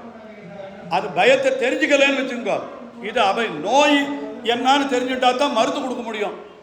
நோயே தெரிஞ்சுக்கலன்னு வச்சுக்கோ, மருந்து எப்படி கொடுக்க முடியும்? வெறும் மருந்தே ஒருத்தனுக்கு குணப்படுத்திவிடும்னா என்ன மருந்துன்னு தெரிஞ்சுக்கிறதுக்கு முதல்ல அது என்ன நோயின்னு தெரியணுமே. அப்போ அதுக்கு என்ன வேணும்னா ரெண்டும் வேணும். அதனால்தான் திருவைஷ்ணவ சம்பிரதாயத்தை சொல்கிற பொழுது இது உபய வேதாந்தம்னு சொன்னோம். அது பய வேதாந்தம் மட்டும் போராது, அபய வேதாந்தம் மட்டும் போராது, ரெண்டும் சேர்ந்து உபய வேதாந்தமும் இருந்தால்தான் நமக்கு அது காரியகரமாகும் என்கிறதுனால்தான் பெரியவர்கள் இப்படியெல்லாம் சொன்னார்கள் என்று பார்க்கிறோம். அதனால் முதலிலே இந்த அர்த்தங்களை நமக்கு இப்படி கொடுத்த ஆழ்வார்கள். அதைத்தான் மணவாள மாமுனிகள் மத்துள்ள ஆழ்வார்களுக்கு முன்னே வந்துதித்து நத்தமிழால் நூல் செய்து நாட்டையுய்த்த பெத்திமையோர். முதலாழ்வார்களை சொல்கிற பொழுது மத்துள்ள ஆழ்வார்களுக்கு முன்னே வந்துதித்தார். இவர் வந்து என்ன பண்ணினார்னு கேட்டால் நற்றமிழால் நூல் செய்துன்னு சொன்னார். இதுக்கு முன்னால் இருக்கிறவாள்லாம் நூலை செய்தார்கள், ஆனால் அவர்களெல்லாம் தேவ பாஷையான அந்த சம்ஸ்கிருதத்திலே தான் செய்தார்களே தவிர இந்த பாஷையில் செய்யலையே. அதை இவர்கள் தான் நற்றமிழால் நூல் செய்து நாட்டை உய்த்த பெற்றிமையோர் என்று முதலாழ்வார்கள் என்னும் பெயர் இவருக்கு நின்றது உலகத்தே என்று இப்படி முதலாழ்வார்களை கொண்டாடினார். அதுக்கு மேலே இந்த முதலாழ்வார்களிலேயும் ரொம்ப முக்கியமானவர் என்று பார்த்தால் யாரை சொல்லணும்? எல்லாம் 3 ஆழ்வார்களுக்கும் பெருமை உண்டு, ஆழ்வார்கள் 3 பெருமை உண்டு. ஆனால் இன்னைக்கு நமக்கு விஷயபூதராக இருக்கிறவர் பூதத்தாழ்வார். அதனால் அவரை பற்றி கொஞ்சம் தனியாக சொல்லித்தானே ஆகணும். என்னன்னா பூதத்தாழ்வார் இதில் நான் புதுசாக அடியேன்னு சொல்லலை இந்த பெருமையை. என்ன விஷயம்னு கேட்டால் ஆழ்வார்கள் அத்தனை பேருக்கும் சேர்த்து ஒரே தனியன் பண்ணினார் பராசர பட்டர். எல்லாருக்கும் தெரிஞ்ச விஷயம்தான் இது, நித்தியம் எல்லாரும் அனுசந்திச்சுருக்கோம். என்ன தனியனது? பூதம் சரஸ்ச மகதாஸ்வய பட்டநாத ஸ்ரீ பக்திசார குலசேகர யோகிவாகான் பக்தாங்கிரேணு பரகாலயச்சீந்திர மிஸ்ரான் ஸ்ரீமத் பராங்குஷமுனிம் பிரணதோஸ்மி நித்யம். இந்த தனியன் சொல்லாதவா கிடையாது, எல்லாரும் சொல்லிட்டு இருக்கு. ஆனால் இந்த தனியனில் என்ன சொல்கிறாருன்னா, முதல்ல ஆழ்வார்கள் 14 சொல்லி 12 கூட வியாக்கியானத்தில் காட்டியிருக்கேன். அதனால் அதாவது நம்ம ஆழ்வார் ஒருத்தரை தவிர மீதி 11 பேரையும் இந்த ஸ்லோகத்தில் சொல்கிறாருன்னு காட்டியிருக்கேன்.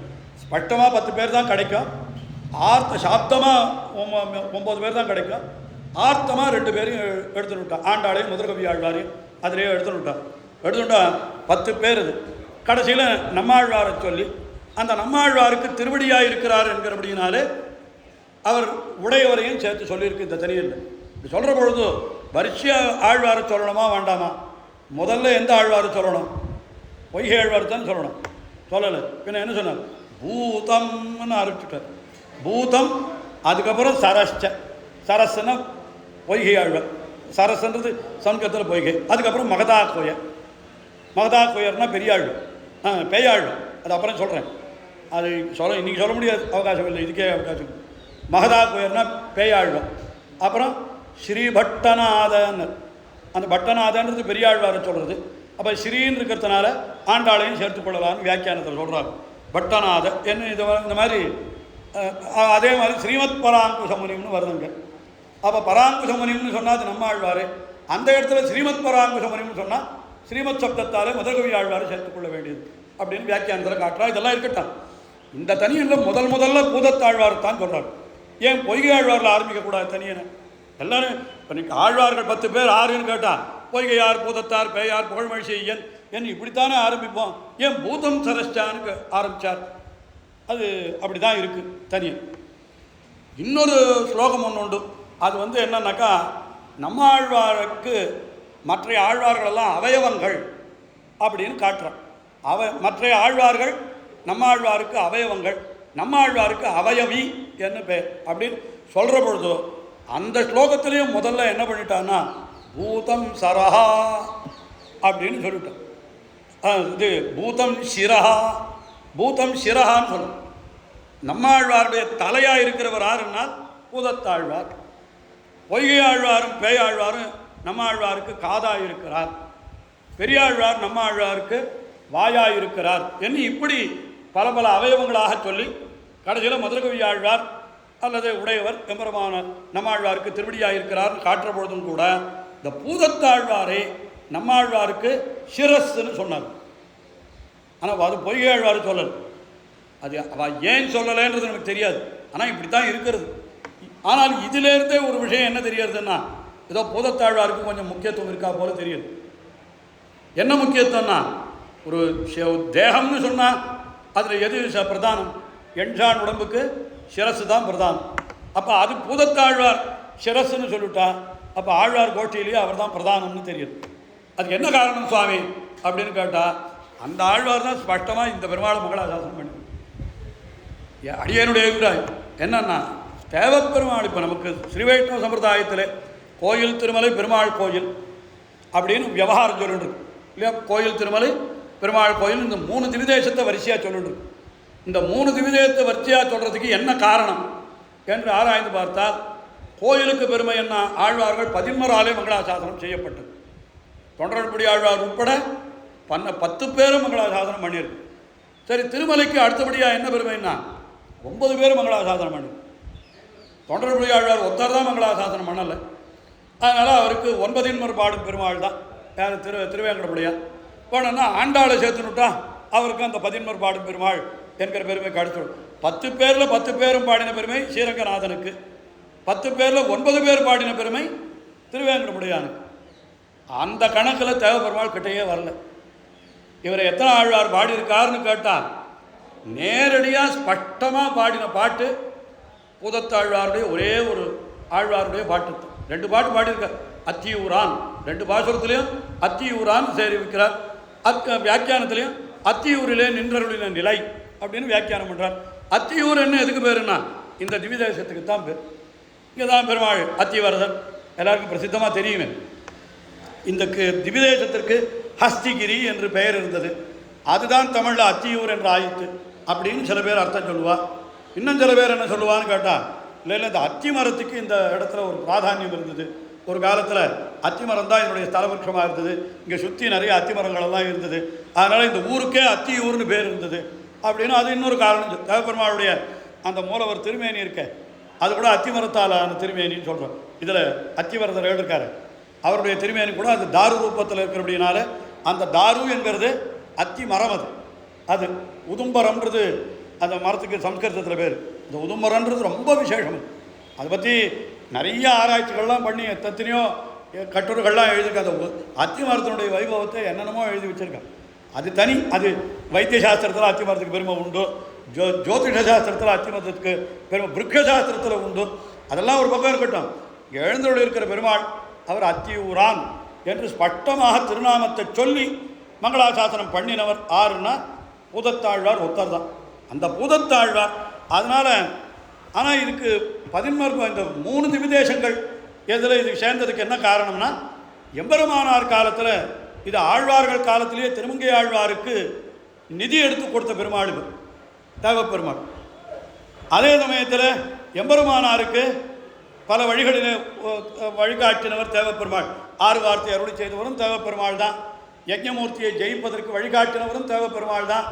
ஏன் விந்தியாட்டுவில் அவர் தவித்து கொண்டிருக்கிற பொழுதோ ஊருக்கு வழிகாட்டினவரே தேவப்பெருமாள்னு தேவப்பெருமாள் எம்பெருமானாருக்கு பல விதங்களில் வழிகாட்டி இருக்கு.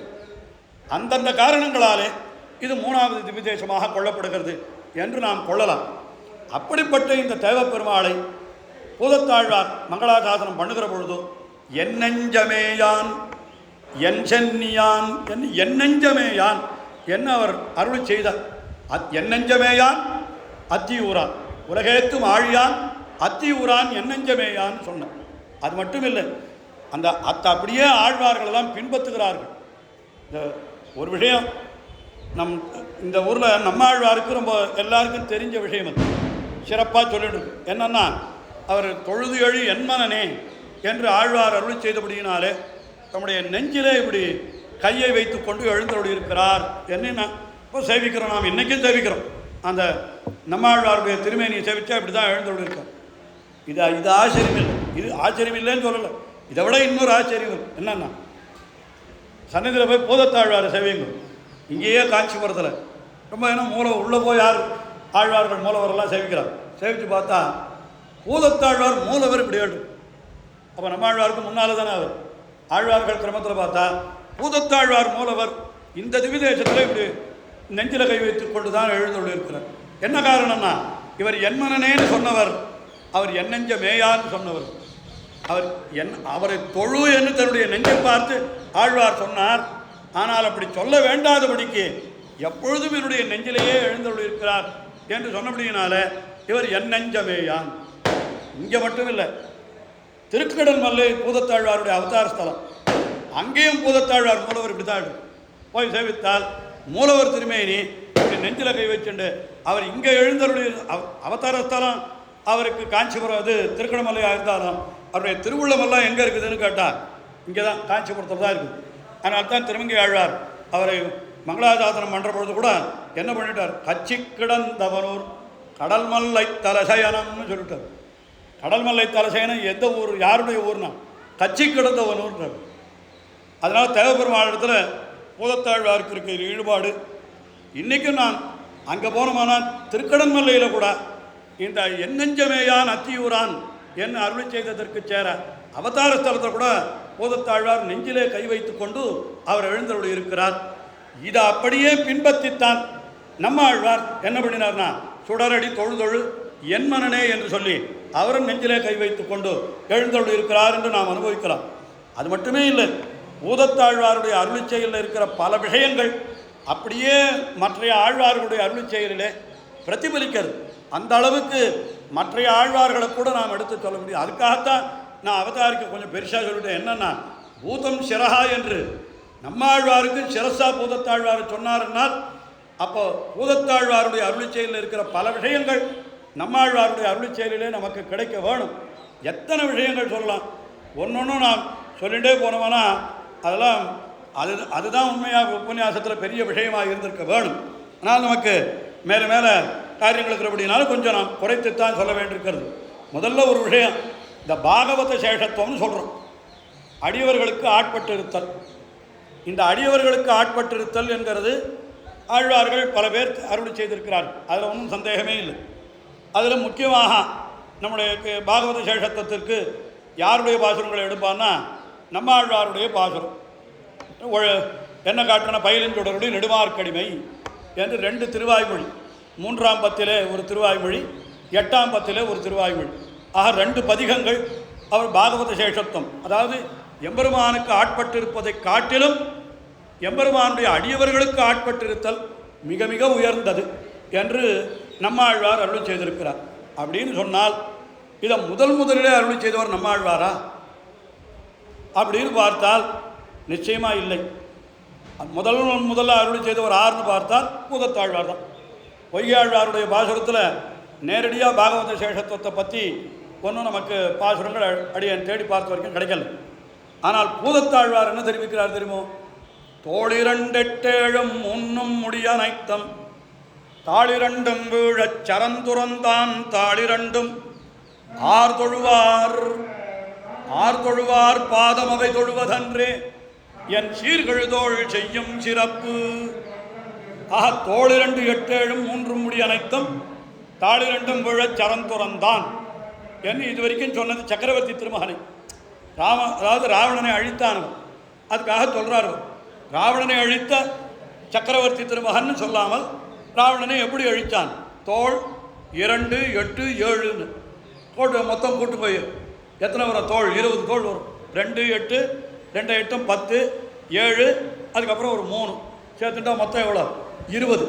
அது என்ன சுவாமி மொத்தமாக 20 தோல்னு சொல்லாமல் 2 8 7 3ன்னு எதுக்கு இவ்வளோ கணக்கு சொல்கிறார் அப்படின்னு கேட்டால் அது விளையாட்டாக அப்படி அவலீலையாக வதம் பண்ணினான் சக்கரவர்த்தி திருமகன். வியாக்கியானத்தில் காட்டுறார். முதல்ல ஒரு 2 தோலை அழித்தானான், அப்புறம் ஒரு 3 தோலை அழித்தானான்.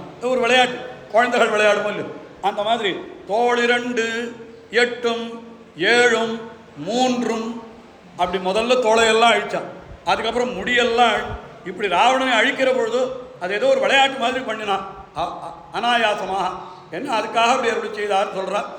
அப்படிப்பட்ட தாளிரண்டும் வீழ சரந்துறந்தான் என்று சக்கரவர்த்தி திருமகனை சொன்னார். அதுக்கு மேலே சரந்துறந்தான் தாளிரண்டும் யார் தொழுவார்? அந்த சக்கரவர்த்தி திருமகனை யார் சேவிக்கிறாளோ அப்படின்னு சக்கரவர்த்தி திருமகனுடைய அடியவர்களை சொன்னோம். அப்புறம் யார் தொழுவார் பாதமவை தொழுவது அப்படின்னா அந்த சக்கரவர்த்தி திருமகனை சேவிக்கிறவாளுடைய திருவடியை சேவிக்கிறது தான் என் சீர்கழுதோள் செய்யும் சிறப்பு. என்னுடைய தோளுக்கு பெருமை எதுன்னு கேட்டால் சக்கரவர்த்தி திருமகனை சேவிக்கிறது இல்லை. பின்ன எது பெருமை? சக்கரவர்த்தி திருமகனுடைய அடியவர்களுடைய திருவடி அதை சேவிக்கிறது தான் எனக்கு பெருமை என்று இப்படி பூதத்தாழ்வார் தான் முதல்ல அருளி செய்தார். இந்த அர்த்தத்தை வேற அவருக்கு முன்னாலே யார் பொய்கை ஆழ்வார் ஒருத்தர் தானே, அவர் காட்டவே இல்லை. அதுக்கப்புறம் திருமழிசை ஆழ்வார் காட்டுறார். அவர் ஏற்றி இருப்பார் வெல்லுமே மற்றவரை சாத்தி இருப்பார் தவம் என்கிறது பின்னால் திருமழிசை ஆழ்வாருடைய அருளி செய்திலே வரக்கூடிய விஷயம் அது. ஆனால் அவருக்கு முன்னாலே இதை அருளி செய்தவர் பூதத்தாழ்வார் தான். இதில் கூட இன்னொரு விசேஷமான விஷயம் இருக்கிறது. கணினன் சிறுத்தாம்பு வியாக்கியானத்தில் நமக்கு ஒரு விஷயம் சொல்கிறார். மதுரகவி ஆழ்வார் நம்மாழ்வாரை அன்றி வேறொருவரை அறியாதவராய் இருந்தார்னு சொல்கிறோம். நம்மாழ்வாரை அன்றி வேறொருவரை அறியாதவராய் இருந்தார்னால் அதற்கு பாகவத நிஷ்டைன்னு பேர். பாகவத நிஷ்டைன்னு என்ன? பகவானை காட்டிலும் பாகவதர்கள் உயர்ந்தவர்கள் என்று கொண்டிருக்கிற நிலை என்று. உடனே அங்கேயே ஒரு கேள்வி கேட்கிறார் அந்த வியாக்கியானத்தில். இந்த மாதிரியான ஒரு அனுஷ்டானத்திற்கு ஏதாவது முன்னால் உதாரணம் உண்டா? வேறு யாராவது பண்ணியிருக்காளா? ஏதாவது ஒரு விஷயம்னா சுவாமி இது சிட்டாச்சாரமா? திடீர்னு ஒருத்தர் சொல்லிட்டா இது ஏற்கனவே யாராவது பண்ணியிருக்காளா உண்டா அப்படின்னு கேட்பான். ஒரு சமாதானம் முதல்ல என்ன சொன்னார்னா, சுவாமி வேறு யார் பண்ணணும்? மதுரகவி ஆழ்வார் பண்ணினதே சிட்டாச்சாரம் தான், அவரே சிட்டர், அதுக்கு இன்னொருத்தர் போய் கேட்கணுமாண்ணா அப்படின்னு சமாதானம் சொல்லிடுவோம். ஆனால் அது போராது, இன்னும் கொஞ்சம் தினவடங்க சொல்லணும் அப்படின்னு சொன்னால் இதை ஏற்கனவே அனுஷ்டித்தவர் உண்டு. யாருன்னு கேட்டால் புராண புருஷர்களிலே சத்ருக்னாழ்வான் அனுஷ்டித்தபடி அப்படின்னு வியாக்கியானத்தில் காட்டுறார். சத்ருக்னாழ்வானுடைய அனுஷ்டானம்னு சொல்கிறேன். சத்ருக்னாழ்வான் விவரிக்கலை, சுருக்கமாக சொல்கிறேன், எல்லாருக்கும் தெரிஞ்ச விஷயம். சத்ருக்னாழ்வான் எப்படிப்பட்டவர் என்னால் அவர் சக்கரவர்த்தி திருமகனை ஏறெடுத்தும் பார்க்க மாட்டார். பின்ன எப்படி இருப்பார்னு கேட்டால் எப்பொழுதும் பரதாழ்வானையே பற்றி இருப்பார். சத்ருக்னாழ்வானுக்கு ராமபிரான கண்ணை திறந்து எப்படி பார்க்க கூட மாட்டாராம். அவர் எப்படி இருப்பார்னா எப்பொழுதும் பரதாழ்வானைத்தான் பற்றி இருப்பார். என்ன காரணம்? அது பாகவத சேஷத்துவம். சக்கரவர்த்தி திருமகனை அன்றி அறியாதவர் பரதாழ்வான், அந்த பரதாழ்வானை அல்லது அறியாதவர் சத்ருக்னாழ்வான். அந்த சத்ருக்னாழ்வானுடைய படியைத்தான் மதுரகவி ஆழ்வார் தமக்கு அனுஷ்டானமாக கொண்டு பகவானை அல்லது அறியாதவராக இருந்த நம்மாழ்வாரை தமக்கு எல்லாமுமாக கொண்டார் என்று இப்படி காட்டுறார். அப்போ இந்த சத்ருக்னாழ்வான் படின்னு இதுக்கு பேர் வச்சுட்டா. அதுக்கு வால்மீகி ஸ்ரீராமாயணத்தில் ஸ்லோகம் எடுத்து காட்டுவா. கச்சதா மாதுலகுலம் பரதேன ததா அனகா சத்ருக்னோ நித்தியசத்ருக்னா நீதா பிரீத்தி புரஸ்கிருதா என்ன சத்ருக்ன ஆழ்வான் எப்படியெல்லாம் பரத ஆழ்வான் இடத்துல இருந்தான் என்ன அற்புதமாக காட்டுறான்.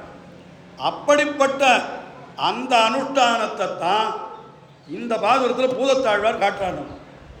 என்ன தோளிரண்டெட்டேழும் 3 முடியனைத்தும் தாளிரண்டும் வீழ சரந்துறந்தான் யாரு? சக்கரவர்த்தி திருமகன். அந்த சக்கரவர்த்தி திருமகனுடைய தாளிரண்டும் யார் தொழுவார்? பரதாழ்வான். அவர் தான் தொழுகிறார். அவர் பாதம் தொழுவதென்றே என் சீர்கழுதோள் செய்யும் சிறப்புன்னா அப்போ பரதாழ்வானுடைய திருவடிகளை தொழுதுவராரு? சத்ருக்ன ஆழ்வான். அப்போ சத்ருக்ன ஆழ்வானை தொழுவதுதான் என்னுடைய சீர்கழுதோள் செய்யும் சிறப்பு என்று இந்த பாகவத சேஷத்துவத்தை முதலிலே நமக்கு ரொம்ப ஸ்பஷ்டமாக அதை காட்டினவர் யாருன்னால் பூதத்தாழ்வார் தான். அத்தைத்தான் மற்ற ஆழ்வார்கள் தங்களுடைய அருளை செயலிலே விரித்துரைத்தார்கள். நம்ம ஆழ்வாருடைய பயிலஞ்சொடரில் நெடுமார்க்கணுமே ஆட்டம், அதே போல் திருமங்கை ஆழ்வாருடைய நன்னாத வாழ உணர் கண்சோட வெங்குருதி இந்த திருவாய்மொழியிலெல்லாம் பாகவத சேஷத்துவம் சொல்கிறான். எல்லா இடத்துலையும் அந்த பாகவத சேஷத்துவம் எல்லாம் அவளுக்கெல்லாம் கிடைத்ததுன்னு கேட்டால் அதுக்கு மூலம் எங்கேன்னு கேட்டால் பூதத்தாழ்வாருடைய அருளை செயல் தான். அதனால தான் அதே மாதிரி இன்னும் ஒரே ஒரு விஷயம் சொல்லிட்டு முடிச்சிடணும். சொல்லுங்கள். ரெண்டாவது விஷயம் இன்னொன்று பார்த்தால் இப்போ இந்த பிராட்டி புருஷகாரம்னு சொல்கிறோம். பிராட்டி எம்பெருமானுக்கு அதாவது நம்மை பற்றி புருஷகாரம் பண்ணி எம்பெருமானுடைய திருவடிகளிலே சேர்ப்பிக்கிறாள் என்று பிராட்டியினுடைய ஒரு புருஷகாரன்றது ஸ்ரீ வைஷ்ணவ சம்பிரதாயத்தில் சொல்லக்கூடிய ஒரு உயர்ந்த தத்துவம் அது. அந்த மாதிரி ஒரு கோட்பாடு வேறு எங்கேயுமே கிடையாதுன்னு சொல்லலாம். அவ்வளவு உயர்ந்த கோட்பாடு அந்த புருஷகாரம். நமக்காக பரிந்து பேசுகிறாள் பிராட்டி. அப்படி அந்த புருஷகாரன்றதுக்கே என்ன பேர் வச்சுருக்கான்னு கேட்டால் அது ரொம்ப அழகாக. இப்போ தமிழில் சொன்னால் என்ன சொல்லணும்? அதுன்னா அதுக்கு சிபார்சுன்னு சொல்லுவோம். இல்லை, நமக்காக பிராட்டி சிபார்சு பண்ணுறான் அப்படின்னு தானே சொல்கிறோம். அந்த சிபார்சுன்ற வார்த்தையே எங்கேருந்து வந்ததுன்னா ஸ்ரீபார்ஸ்வம்ன்ற சப்தத்துலேருந்து வந்ததுன்னு சொல்கிறோம். ஸ்ரீன்னா பிராட்டி, அவள் பார்ஸ்வம்னா பக்கத்தில் இருக்கா.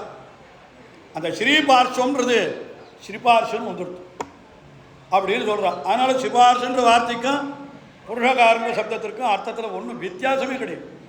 அதுக்குத்தான் என்னென்னா இப்போ அரசாங்கத்தில் கூட பண்ணுவார்.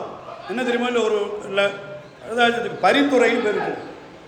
பரிந்துரைன்னு சொல்லுவார். என்னது அது? புருஷகாரம் தான். அதாவது இவனிடத்தில் பரிந்து ஒரு உரை எழுதி வச்சா அது பரிந்துரை, அவ்வளோதான். அதைத்தான் பிராட்டி பண்ணுறான் நமக்காக அப்படின்னு வியாக்கியானங்களில் பல இடங்களில் விசேஷமாக அதையெல்லாம் காட்டியிருக்கார். ஆனால் அதை ஸ்பஷ்டமாக பாசுரத்தில் காட்டினவர் என்று சொன்னால் பூதத்தாழ்வார் ஒருத்தர் தான். மீதி ஆழ்வார்கள் அத்தனை பேரும் பிராட்டியை எம்பெருமானையும் சேர்த்து சொல்கிற இடத்துலலாம் பிராட்டியை புருஷகாரமாக பத்துக்கிறாள், வியாக்கியானத்தில் காட்டுறாளே தவிர நேர வியாக்கியானத்தில் அந்த பாசுரத்தில் அவள் பிராட்டி புருஷகாரம் பண்ணுறான்ற சொல் இல்லை. அது சாப்தமாக இல்லை, ஆர்த்தமாகத்தான் கொள்ளுகிறோம். ஆனால் பூதத்தாழ்வார் மட்டும் என்ன சொல்கிறான்னா, காணக்கழிகாதல் கைமிக்கு காட்டினால் நாணப்படுமென்னால் நானுமே பேணி கருமாலை பொன்மேனி காட்டா முன்காட்டும் திருமாலை நங்கள் திரு. இவ்வளவு பட்டமா நம்ம ஆழ்வாரே கூட அருளை செய்யலை, சொல்லித்தான் ஆகணும். என்ன சொல்கிறா தெரியுமோ? கருமாலை பேணி கருமாலை அவன் திருமேனி காட்டாமுன் நமக்கு திரு காட்டும்னு சொல்கிறான். எம்பெருமான் தன்னுடைய திருமேனியை நமக்கு காட்ட மாட்டேன்றான். என்ன சொல்கிறான்? ஓ, நீ 1000 லட்சக்கணக்கான கோட்டிக்கணக்கான பாபத்தை பண்ணி இருக்கிறாய், அத்தனை பாபத்தையும் அனுபவிச்சுட்டு வா, அதுக்கப்புறம்தான் உனக்கு நான் அனுகிரகம் பண்ணுவேன் அப்படின்னு அவன் சொல்கிறான். ஆனால் பிராட்டி இல்லை அப்படியெல்லாம் சொல்லக்கூடாது. இதெல்லாம் தெருவில் போகிறவனுக்கு சொல்லு. எவன் உன் திருவடியில் விழுந்திருக்கிறானோ அவனுக்கு நீ இப்படி சொல்லக்கூடாது, உன்னுடைய திருமேனி அவனுக்கு காட்டு அப்படின்னு பிராட்டி என்ன பண்ணுவலாம்? அவனை பக்கத்தில் இருந்து நிர்பந்தித்து அவனுக்கு அந்த காரியத்தை பண்ணும்படி சொல்லுவலாம். அதான் பேணி கருமாலை பொன்மேனி காட்டா முன்காட்டும். அந்த கரிய நிறத்தை உடையவனான எம்பெருமான் அவன் தன்னுடைய பொன்மேனியை காட்டாமுன் இவள் என்ன பண்ணுறான்? காட்டும் திருமாலை காட்டும் திரு பேணி கருமாலை பொன்மேனி காட்டாமுன் காட்டும் திருமாலை நங்கள் திருமாலை நங்கள் திரு காட்டும் சொல்கிறோம். அப்போ பிராட்டியானவள் எம்பெருமானை நமக்கு காட்டி கொடுப்பாள். எம்பெருமான் நமக்கு கிடைக்கணும்னா அதுக்கு பிராட்டி தான் புருஷகாரம் பண்ணும். இல்லை என்னால் நமக்கு அது எம்பெருமான் கிடைக்கவே மாட்டான் என்று ஸ்பஷ்டமாக பூதத்தாழ்வார் தான் அருளி செய்தார். வேற எந்த ஆழ்வாரும் இவ்வளவு ஸ்பஷ்டமாக அருளி செய்யலை. இதை அனுசரித்துத்தான் பிற்காலத்தில் என்ன பண்ணினார் நம்மாழ்வார். அவர் சொல்லச்சே என்ன சொன்னார்? வேரி மாறாத பூமேல் இருப்பாள் வினதீர்க்குமே அப்படின்னு புருஷகாரம் பண்ணி நம்முடைய பாபங்களை எல்லாம் எம்பெருமான் போக்கும்படி செய்பவள் ஆறுன்னா பிராட்டி தான் என்று அந்த பாசுரத்தில் அவர் அருளி செய்கிறார். வேரி மாறாத பூமேலிருப்பாள் என்னால் அது பிராட்டி. அவள் நம்முடைய வினையை எம்பெருமானுக்கு புருஷகாரம் பண்ணி தீர்த்து கொடுப்பாள்னு சொன்னது எதை பின்பற்றினா இந்த பூதத்தாழ்வாருடைய அருளி செயலை பின்பற்றித்தான். இவ்வளவு ஸ்பஷ்டமாக பூதத்தாழ்வாரை தவிர வேற எந்த ஆழ்வாரும் அருளி செய்யவே இல்லை என்று நான் ஸ்பஷ்டமாக அது இருக்குன்னு காட்டினா நிச்சயமாக இந்த அபிப்பிராயத்தை நான் மாற்றிப்பேன். நிச்சயமாக அது மாதிரி இல்லையே, நம்ம என்ன பண்ணுறது? அந்த மாதிரி இதெல்லாம் காரணம் என்ன? பூதம் சிரகான்னு சொன்னால் ஒரு பூதத்தாழ்வாருடைய அருளி செயல் எப்படி பிற்காலத்தில் வந்த ஆழ்வார்களுடைய அருளி செயல்களுக்கு நேராக அது பிரமாணமாக அமைந்தது என்று. இந்த மாதிரி ஒரு விஷயம் ரெண்டு விஷயம் இல்லை, பல விஷயங்கள் சொல்லிக்கொண்டே போகலாம். ஒரு பாசுரத்தில் தெரிவிக்கிறார் ஆழ்வார் என்ன சொல்கிறார்? சுவாமி எம்பெருமானை அவன் பத்தனம், எம்பெருமானை பற்றினா நமக்கு அவன் பலன் கொடுக்குறான்னா அப்போ பத்தனன்றது சாதனமானு கேட்டார். ஐயோ அது சாதனமே இல்லைன்னு. நாம் பற்றுகிற பற்றுதல் இருக்கிறதே அதெல்லாம் சாதனம் கிடையாதுன்னு. பற்றுதல் சாதனம் அண்ணுன்னா அப்போ அது பற்றவே வேண்டாமே, எதுக்கு பண்ணணும் அப்படின்னு கேட்டாலும் என்ன அழகாக பூதத்தாழ்வார் உதாரணம் சொன்னோம். இதை விட தெளிவாக இனிமேல் யாருமே உதாரணமே சொல்ல முடியாது. அவ்வளவு தெளிவாக நமக்கு பூதத்தாழ்வார் ஒரு அர்த்தம் காட்டினார். என்ன சொன்னார் தெரியுமோ? தனக்கடிமைப்பட்டது தான் அறியானேலும் மனத்தடைய வைப்பதா அம்மாலை. எம்பெருமானும் மனசில் வைக்கணும். அவனுக்கு நாம் அடிமைப்பட்டவனு தெரிஞ்சுட்டாலும் சரி தெரிவிக்காட்டாலும் சரி மனசில் வச்சுக்கணும்னாரு. ஓ அப்போ மனசில் வச்சுட்டா தான் எம்பெருமான் அனுகிரகம் பண்ணுவனா? மனசில் வச்சுக்கலன்னா அனுகிரகம் பண்ண மாட்டானா அப்படின்னு ஐயோ அப்படி நினச்சி விடாதீங்க. நீங்கள் பண்ண வேண்டிய காரியம் அதுன்றதுக்காக தோணும். அப்போ என்ன அர்த்தம்? மனசில் வச்சுக்கலன்னா என்ன? வச்சுக்கலன்னா கூட அவனால் அனுகிரகம் பண்ண முடியும். அப்போ நான் ஏன் மனசில் வச்சுக்கணும்? வேண்டாமல் இல்லை அப்படின்னு கேட்டார். உடனே உதாரணம் சொல்கிறார். வனத்திடரை ஏரியாம் பண்ணம் இயற்றும் இதுவல்லால் மாறி யார் வைகிற்பார் மற்று. இன்னும் அழகான உதாரணம், இதை விட தெளிவாக யாரும் சொல்ல முடியாது. விளக்கி சொல்லிவிடுறேன். என்ன ஒருத்தர் காட்டில் மேடாக இருக்கிற நிலம் அதை ஒருத்தர் பள்ளமாக வெட்டின்னு இருக்கார். என்ன ஏரி வெட்டுறார். ஏரி வெட்டுறதுன்ற காரியம் உண்டோ இல்லை? அந்த காலத்தில் நம்ம ஆச்சாரியோடே பண்ணியிருக்கா. எம்பெருமானார் ஆச்சாரியர் ஒரு ஏரி வெட்டினார் தொண்டனூர். அங்கே போனால் எம்பெருமானார் வெட்டின ஏரின்னு சொல்கிறார். மண்மா வெட்டினார்னா அவர் மண் வெட்டி பிடிச்சி வெட்டினார்னு அர்த்தமானா அதுக்கு வேண்டிய ஏற்பாடுகளை சொல்லி கொடுத்தாரு. இந்த மாதிரி பண்ணும் போகணும்னு சொல்லி சரி இருக்கட்டும். அவர் ஒரு ஏரி வெட்டினார். அவருடைய நேர் சிஷ்யர் அனந்தாழ்வார் அவர் தானே ஏரி வெட்டினார்.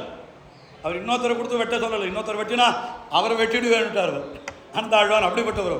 அவர் திருமலையில் அவர் ஒரு ஏரி வெட்டினார். அதனால் ஏரி வெட்டுறதுன்ற காரியம் எல்லாருக்கும் தெரியும். சரி ஏரி வெட்டுறார் ஒருத்தர். அவர் என்ன போய் ஒருத்தர் கேட்கிறார், சுவாமி நீர் ஏரி வெட்டுறீரே, எதுக்காக ஏரி வெட்டுறீர்னு கேட்டார். எதுக்குப்பா ஏரி வெட்டுவா? மழை ஜலத்தை தேக்கி வைக்கிறதுக்கு தான் அப்படின்னு சொன்னார். உடனே அவர் அப்பாவி அந்த காட்டவர் கேள்வி கேட்டார். தெரியல, ஓஹோ இப்போ ஏரி வெட்டினா மழை பெய்யுமா அப்படின்னு கேட்டார். ஏரி வெட்டினா மழை பெய்யுமா? ஏரி வெட்டினா எப்படி மழை பெய்யும்? ஏரி வெட்டினா மழை பெய்யாது அப்படின்னு. இப்போ ஏரி வெட்டினா மழை பெய்யாதுன்னா ஏன் ஏரி வெட்டணும் அப்படின்னாரு. அதுக்கு அவர் சொன்னார்ப்பா, ஏரி வெட்டினா மழை பெய்யாது, ஆனால் மழை பெஞ்சா தேக்கி வச்சுக்கிறதுக்கு ஏரி வேணும். அப்படின்னா என்ன அர்த்தம்? ஏரி வெட்டுறது மழை பெய்யறதுக்கு சாதனம் இல்லை. ஆனால் சாதனம் இல்லைன்றதுக்காக அதை நாம் பண்ணாத இருக்கக்கூடாது. பண்ணினாத்தான் அந்த அனுகிரகம் கிடைக்கிற பொழுது அதனுக்கு பலமாகும், அது காரியகரமாகும். அதுபோல எம்பெருமானை நீ மனத்திலே வைப்பது அது சாதனம் இல்லை. ஆனால் பின்ன என்னன்னா, நீ மனத்தில் வைத்திருந்தாயானால் எம்பெருமான் உனக்கு அனுகிரகம் பண்ண வந்தானால் அப்பொழுது இது உனக்கு என்னாகும்? யாஜோபாயமாக அது உனக்கு காரியகரமாகும்.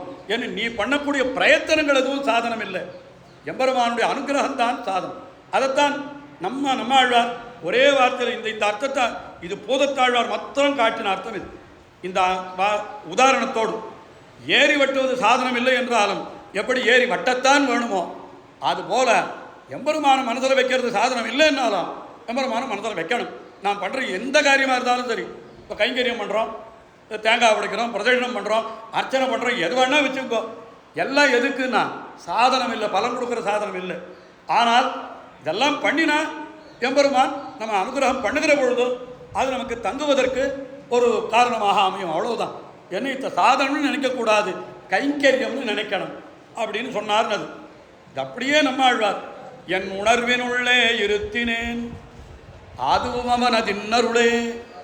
என்ன அர்த்தம்? இங்கே மனத்தடையை வைப்பதாம் மாலைன்னு சொன்னார். ஆனால் மனத்தடையை வைப்பது என்கிறது சாதனம் இல்லைன்னு சொன்னார். அது அப்படியே நம்ம ஆழ்வார் எப்படி காட்டுறார், என் உணர்வினுள்ளே இருத்தினேன் அதுவும் அவனதின்னருளே. அதுவும் அவனுடைய இன்னருள். அவ்வளவுதான். அப்படின்னா என்ன அர்த்தம்? அதுவும் அவனுடைய அனுகிரகம். ஏரி வெட்டணும்னா கூட அதுக்கு வேண்டிய சக்தியை எம்பெருமான் தானே கொடுக்கணும். நாம் வெட்டிவிட முடியுமா? இன்றைக்கி நினச்சா ஏரி ஒருத்தர் வெட்டிவிட முடியுமா? அதுக்கு ஆனால் எல்லாமே எம்பெருமானுடைய அனுகிரகத்தாலே நடைபெறுகிறது என்கிற அர்த்தத்தை பூதத்தாழ்வார் காட்டினபடியே நம்மாழ்வார் காட்டினார். என்ன பல விஷயங்கள் இது மாதிரி சொல்லிட்டே போகலாம். சொன்னால் என்ன தத்துவார்த்தங்களிலே பல விஷயங்கள் பூதத்தாழ்வார் தான் முதல்ல காட்டுறார். அதுக்கு முன்னால் பொய்கை ஆழ்வாரும் காட்டலை, பின்னால் வந்த பேயாழ்வாரும் காட்டலை, நடுவில் ஆழ்வாரான இவர் காட்டினார். அது அப்படியே நம்மாழ்வார் பின்பற்றினார். அதனால்தான் நம்மாழ்வாருடைய சிரஸாக பூதத்தாழ்வார் சொன்ன பூதம் சிரா. அது ஆரம்பத்திலே சொன்னதை மனதில் நன்னா வைத்துக் கொள்ளணும். என்னன்னா, ஏன் மற்றவாள் சொல்லாமல் பூதத்தாழ்வார் சிரஸ்ன்னு சொன்னார். அதில் முக்கியமான இன்னொரு விஷயம் என்னன்னா, இந்த தேவப்பெருமாள் மங்களாசாசனம் அதை சொல்லி நிறைவு செய்ய வேண்டாமா? இந்த மாதிரி நம்ம ஆழ்வார் ஸ்பஷ்டமாக சொல்லலையே, குறை உண்டு அடியனுக்கு கூட.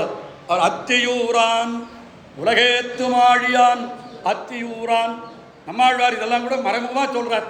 அப்படின்னெல்லாம் நம்ம எடுத்து வியாக்கியானத்தை வச்சு காட்டிவிடலாம். ஆழியான் அத்தியூரான்ற ஆழியான் அத்தியூரான்னு இவர் தான் தேவபெருமாள் இந்த சக்கராயுதத்தோடு எழுந்தோடு இருக்கிற நிலை. அந்த காண்டகத்தோடன்னல் தென்னத்தியூரர்னு சொல்கிறாள். அது சேவிக்கிற பொழுதே எல்லாரும் நெஞ்சு உருகி போக வேண்டாம். அப்படிப்பட்ட திருக்கோலம் அது. இவர் உலகேத்தும் ஆழியான் அத்தியூரான். அதனால்தான் நம்மாழ்வார் பெரிய திருவந்தாதியில் கூட கடைசியில் ஒரு விடயம் சொல்கிற பொழுது என்ன சொன்னார் தெரியுமோ?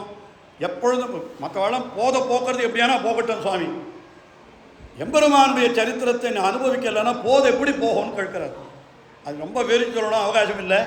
நான் ஒரே ஒரு விஷயம் மட்டும் சொல்லணும். என்னென்னா, கார்கலந்த மேனியான் கைகலந்த வாழியான் பார்கலந்த வல்வயித்தான் பாம்பனையான் சீர்கலந்த சொல்லிணைந்து போக்காரேன். இந்த பாசுரத்தில் என்ன சொல்கிறார் நம்ம ஆழ்வார், அது மட்டும் சுருக்கமாக சொல்கிறேன். எப்பொழுதும் எம்பெருமானுடைய சரித்திரங்களையே நினைத்து போத போக்கணும். இப்படித்தான் போக்கணும். என்ன போக்கணும்? கார்கலந்த மேனியான் சீர்கலந்த சொல், கைகலந்த வாழியான் சீர்கலந்த சொல், பார்கலந்த வல்வயித்தான் சீர்கலந்த சொல், பாம்பனையான் சீர்கலந்த சொல் அப்படின்னு சொன்னார். இதில் 3 திவிதேசம் சொல்லிவிடணும், 4 திவிதேசம். கார்கலந்த மேனியான் என்று சொன்னால் அடியனுடைய அபிப்பிராயம் அது திருநாராயணபுரத்தில் எழுந்தோடு இருக்கிற செல்வப்பிள்ளை திருநாராயண பெருமாளை சொல்கிறது. ஏன்னா காரேய கருணை ராமானுசரான எம்பெருமானாரோடு கலந்தவரவர் கார்கலந்த மேனியான். ராமானுஜர் என்னும் கார் தன்னையேன்னு அப்படிப்பட்ட அவரோடு கலந்தவரவர். அதனால் திருநாராயணபுரத்து பெருமாள் இருக்காரு, அவர் கார்கலந்த மேனியான். அடுத்தபடி கைகலந்த வாழியான்னு தேவ பெருமாள் தான். நம்மாழ்வாருடைய அருளை செயலில் சொல்கிறார் பாருங்க. இவருடைய அனுபவத்தில் தான் போத போக்கணுன்றார் நம்மாழ்வார். கைகலந்த வாழியான்னா ஆறு அப்படின்னா இப்போ சொன்னேனே, உலகத்தும் ஆழியான் அத்தியூரான் என்று சொன்னபடினாலே கைகலந்த வாழியான் அவருடைய சரித்திரத்தை நினைத்து போத போக்க வேண்டும். அதுக்கு மேலே பார்கலந்த வல்வயித்தான் என்று சொன்னால் ஆறுன்னா அது திருவேங்கடமுடைய தலைகிழ. கோயில் திருமலை பெருமாள் கோயில் திருநாள் இப்படி சொல்கிறோம். அவர் ஆழ்வார் தலைகிழ சொன்னார். உலகமுண்ட பெருவாய் என்று பேர் அவருக்கு. திருவேங்கடமுடையானுக்குத்தான் உலகத்தையெல்லாம் வைத்துக் கொண்டிருந்தார். அவர் உலகமுண்ட பெருவாய் என்று பேர். அதனால் அவர் பார்கலந்த வல்வயித்தான். கடைசியில் பாம்பனையான்னா ஆறு திருவரங்கத்தி எம்பெருமான். அதனால் கோயில் திருமலை பெருமாள் கோயில் திருநாராயணபுரம் அப்படி சொல்கிற வார்த்தையை இப்படி தலைகிழா போட்டால் இப்படி சொல்கிற. அதில் கைகலந்த வாழியான் என்று தேவப்பெருமாளைத்தான் சொல்கிறார். ஆனால் ஒரே ஒரு விஷயம், நம்ம ஆழ்வாரும் தேவப்பெருமாளை சொல்லலைன்னு சொல்லலை, ஆச்சாரியாலெல்லாம் காட்டியிருக்கா. அண்ணா அயர்வரும் அமரர்கள் அதிபதி என்கிறது யாரை சொல்கிறது? தேவப்பெருமாளைத்தான் சொல்கிறது. முதல் பாசுரத்தில் திருவாய்மொழியிலே. அது மட்டும் இல்லை, திருவருத்தத்திலேயே இமையோர் தலைவா என்று தேவாதிராஜனைத்தான் சொல்கிறார்கள். தேவாதிராஜன் என்னால் அது அவனைத்தான் சொல்கிறது. அது இமையோர் தலைவா என்று அவனைத்தான் சொன்னார். என்ன இத்தனை பாசுரங்களில் பார்க்கிறோம். ஆனால் நேரடியாக சொல்லலை. எத்தனையோ அவர் இன்னொரு ஆச்சரியம் பாருங்கள், இவர் மாறன் படித்த தமிழ்மறைக்கு ஆரங்கம் கூற அவதரித்தவர் யாருன்னா திருமங்கி ஆழ்வார். இந்த திருமங்கி ஆழ்வார் கூட இந்த இங்கே இருக்கிற விதேசங்களுக்கெல்லாம் பாசுரம் பாடுறார். என்ன அநியாயம்! இந்த அட்டபுஜத்துக்கு 10 பாட்டு பாடியிருக்கேன், இந்த விதேசத்துக்கு 10 பாட்டு பாடலை. ஆனால் பெருமாளன் நேரடியாக சொல்லவும் இல்லை, அவர் மறைமுகமாக தான் சொல்லியிருக்கார். பேருளாளன் பெருமை பேச கத்தவர்னு சொல்லிக்கிறார் தம்மை. ஆனால் நேரம் ஒரு 10 பாட்டு தேவப்பெருமாளை பற்றி பாடியிருக்கிறான், பாடலை. அது மட்டும் இல்லை, பெரிய திருமண்டலில் சொல்ல பொழுது மன்னிய பாடகத்தெம் மைந்தனை வெக்காவில் உன்னிய யோகத் துறக்கத்தை ஊரகத்துடன் அவனை அட்டபுயகரத்தெம்மானேத்தை என்று ஒவ்வொரு விதேசத்துக்கும் பேர் சொன்னார் தேவப்பெருமாளை. அதில் கூட சொன்னார். ஆனால் அங்கே என்ன, காஞ்சி பிரதிவாதிமங்கர சுவாமி ரொம்ப ரசமாக காட்டிட்டு என்னன்னா, அடுத்த வரி என்ன தெரியுமோ, அட்டபுயகரத்தெம்மானேத்தை என்னை மனங்கவர்ந்த ஈசனை. என்னை மனங்கவர்ந்த ஈசன் சொல்கிறோம். அவர் மனங்கவர்ந்த ஈசன் யாரு? தேவப்பெருமாள் தான். அது எப்படி தெரிகிறதுன்னு கேட்டால் அடுத்த வரி என்னன்னா, வானவர்தம் முன்னவனை மொழிக்களத்து. வானவர்தம் முன்னவன் என்ன அவர் சொல்கிற? வானவர்தம் முன்னவன்னா தேவாதிராஜன். ஆனால் எப்படி பார்த்தாலும் இதெல்லாம் ஆச்சாரியால் தங்களுடைய சாமர்த்தியத்தால் என்னமோ அப்படி காட்டிட்டாலே தவிர, ஏன் ஆழ்வார் ஸ்பஷ்டமாக மற்ற அத்தியூரான்னு இவர் ஸ்பஷ்டமாக சொன்னாரே, நம்ம ஆழ்வார் ஏன் ஸ்பஷ்டமாக சொல்லலை, திருமங்கி ஆழ்வார் ஏன் ஸ்பஷ்டமாக சொல்லலை அப்படின்னு ஒரு கேள்வி கேட்போம். அதுக்கு என்ன சமாதானம் பெரியவா சொல்லியிருக்கான்னு கேட்டால், நம்ம ஆழ்வார் திருமங்கி ஆழ்வார் இவாளெல்லாம் தேவப்பெருமாளை தங்களுக்கு பர்த்திரு ஸ்தானத்தில் பர்த்தா ஸ்தானத்தில் வச்சுட்டாலும். ஏன்னா தேவப்பெருமாளுக்கும் நம்மாழ்வாருக்கும் அயர்வரம் அதிலும் அருளினவரே தேவப்பெருமாள் தான். அவர் சொன்னார் இல்லையோ, அயர்வரம் அமரர்கள் அதிபதி மயர்வரம் அதிலும் அருளினன்னு சொன்னார். இன்னும் அவருடைய நாளைக்கு சேவைக்கு போகிறோம். அவர் சொல்கிறார், பறவையை தூது விடுற பொழுது சொல்கிறார், என்ன சொல்கிறார்? அருளாழி புட்கடவீர் அவர் வீதி ஒரு நாள் என்று அருளாழி வரிவண்டே யாமுமென் பிழைத்தோமே. என்ன, என்னுடைய நாதனுக்கு நீ போய் தூது சொல்லுன்னு ஒரு பறவையை தூது விடுறார். அப்படி தூது சொல்கிற பொழுது என்ன சொல்லணும் தெரியுமா? அவர் எங்கள் ஆற்றுக்கு வர வேண்டாம், தேவப்பெருமாள் இருக்காரு, என்னுடைய கிரகத்துக்கு வர வேண்டாம், என்னுடைய கிரகம் இருக்கிற தெருவில் அப்படி வீதி வழியாக போகிறோம், நான் ஜன்னல் வழியாக பார்ப்பேன், பார்த்தா அது போகிறேன். அருளாழி புட்கடவீர் அவர் வீதி ஒரு நாள் என்று, வீதியில் வந்தால் போகிறோம், எனக்கு அதுதான் வேணும், வேறு ஒன்றுமே வேண்டாம், அதுக்கு மேலே எதுவும் கழுக்க மாட்டேன் அப்படின்னு சொன்னார். அதுக்காகத்தான் தேவப்பெருமாள் நாளை தினம் பாருங்கள், அவர் வீதி. இப்போ நித்தியம் பிரம்மோத்சவத்தில் பெருமாள் எழுறாரு, நேரம் தானே எழுறார். நாளைக்கு என்ன பண்ணுவார்? அந்த வீதிக்கு என்ன பேர்? ஆழ்வார் திருவீதின்னு பேர். இந்த திவிதேசத்தில் அந்த பிரகாரத்துக்கு ஆழ்வார் திருவீதின்னு பேர். அவர் வீதி ஒரு நாள்னு கேட்டார் அவர், அவருடைய திருநட்சத்திரத்தை அன்றைக்கே கேட்டார் பெருமாள். அதுக்காகத்தான் அந்த வீதி வழியாக எழுதி அங்கே நம்ம ஆழ்வாருக்கு மரியாதை முதல்ல ஆகி இதெல்லாம் பண்ணுறதுக்கு என்ன காரணம்னா, அவர் பிரார்த்திச்சுட்டார், தன்னை நாயக்கி பாவனத்தில் கொண்டு தேவப்பெருமாளை நாயக்கராக வைத்து இனி அவர் வீதி ஒரு நாள்னு பிரார்த்திச்சுட்டார். அதனால் என்ன தெரியறதுன்னு கேட்டால், நாயகி பாவத்தில் கொண்டு விட்டபடினாலே தேவப்பெருமாள் அவருக்கு பர்த்தாவாயிட்டார். பர்த்தான்னு சொன்னால் கணவனுடைய பேர் சொல்லக்கூடாது.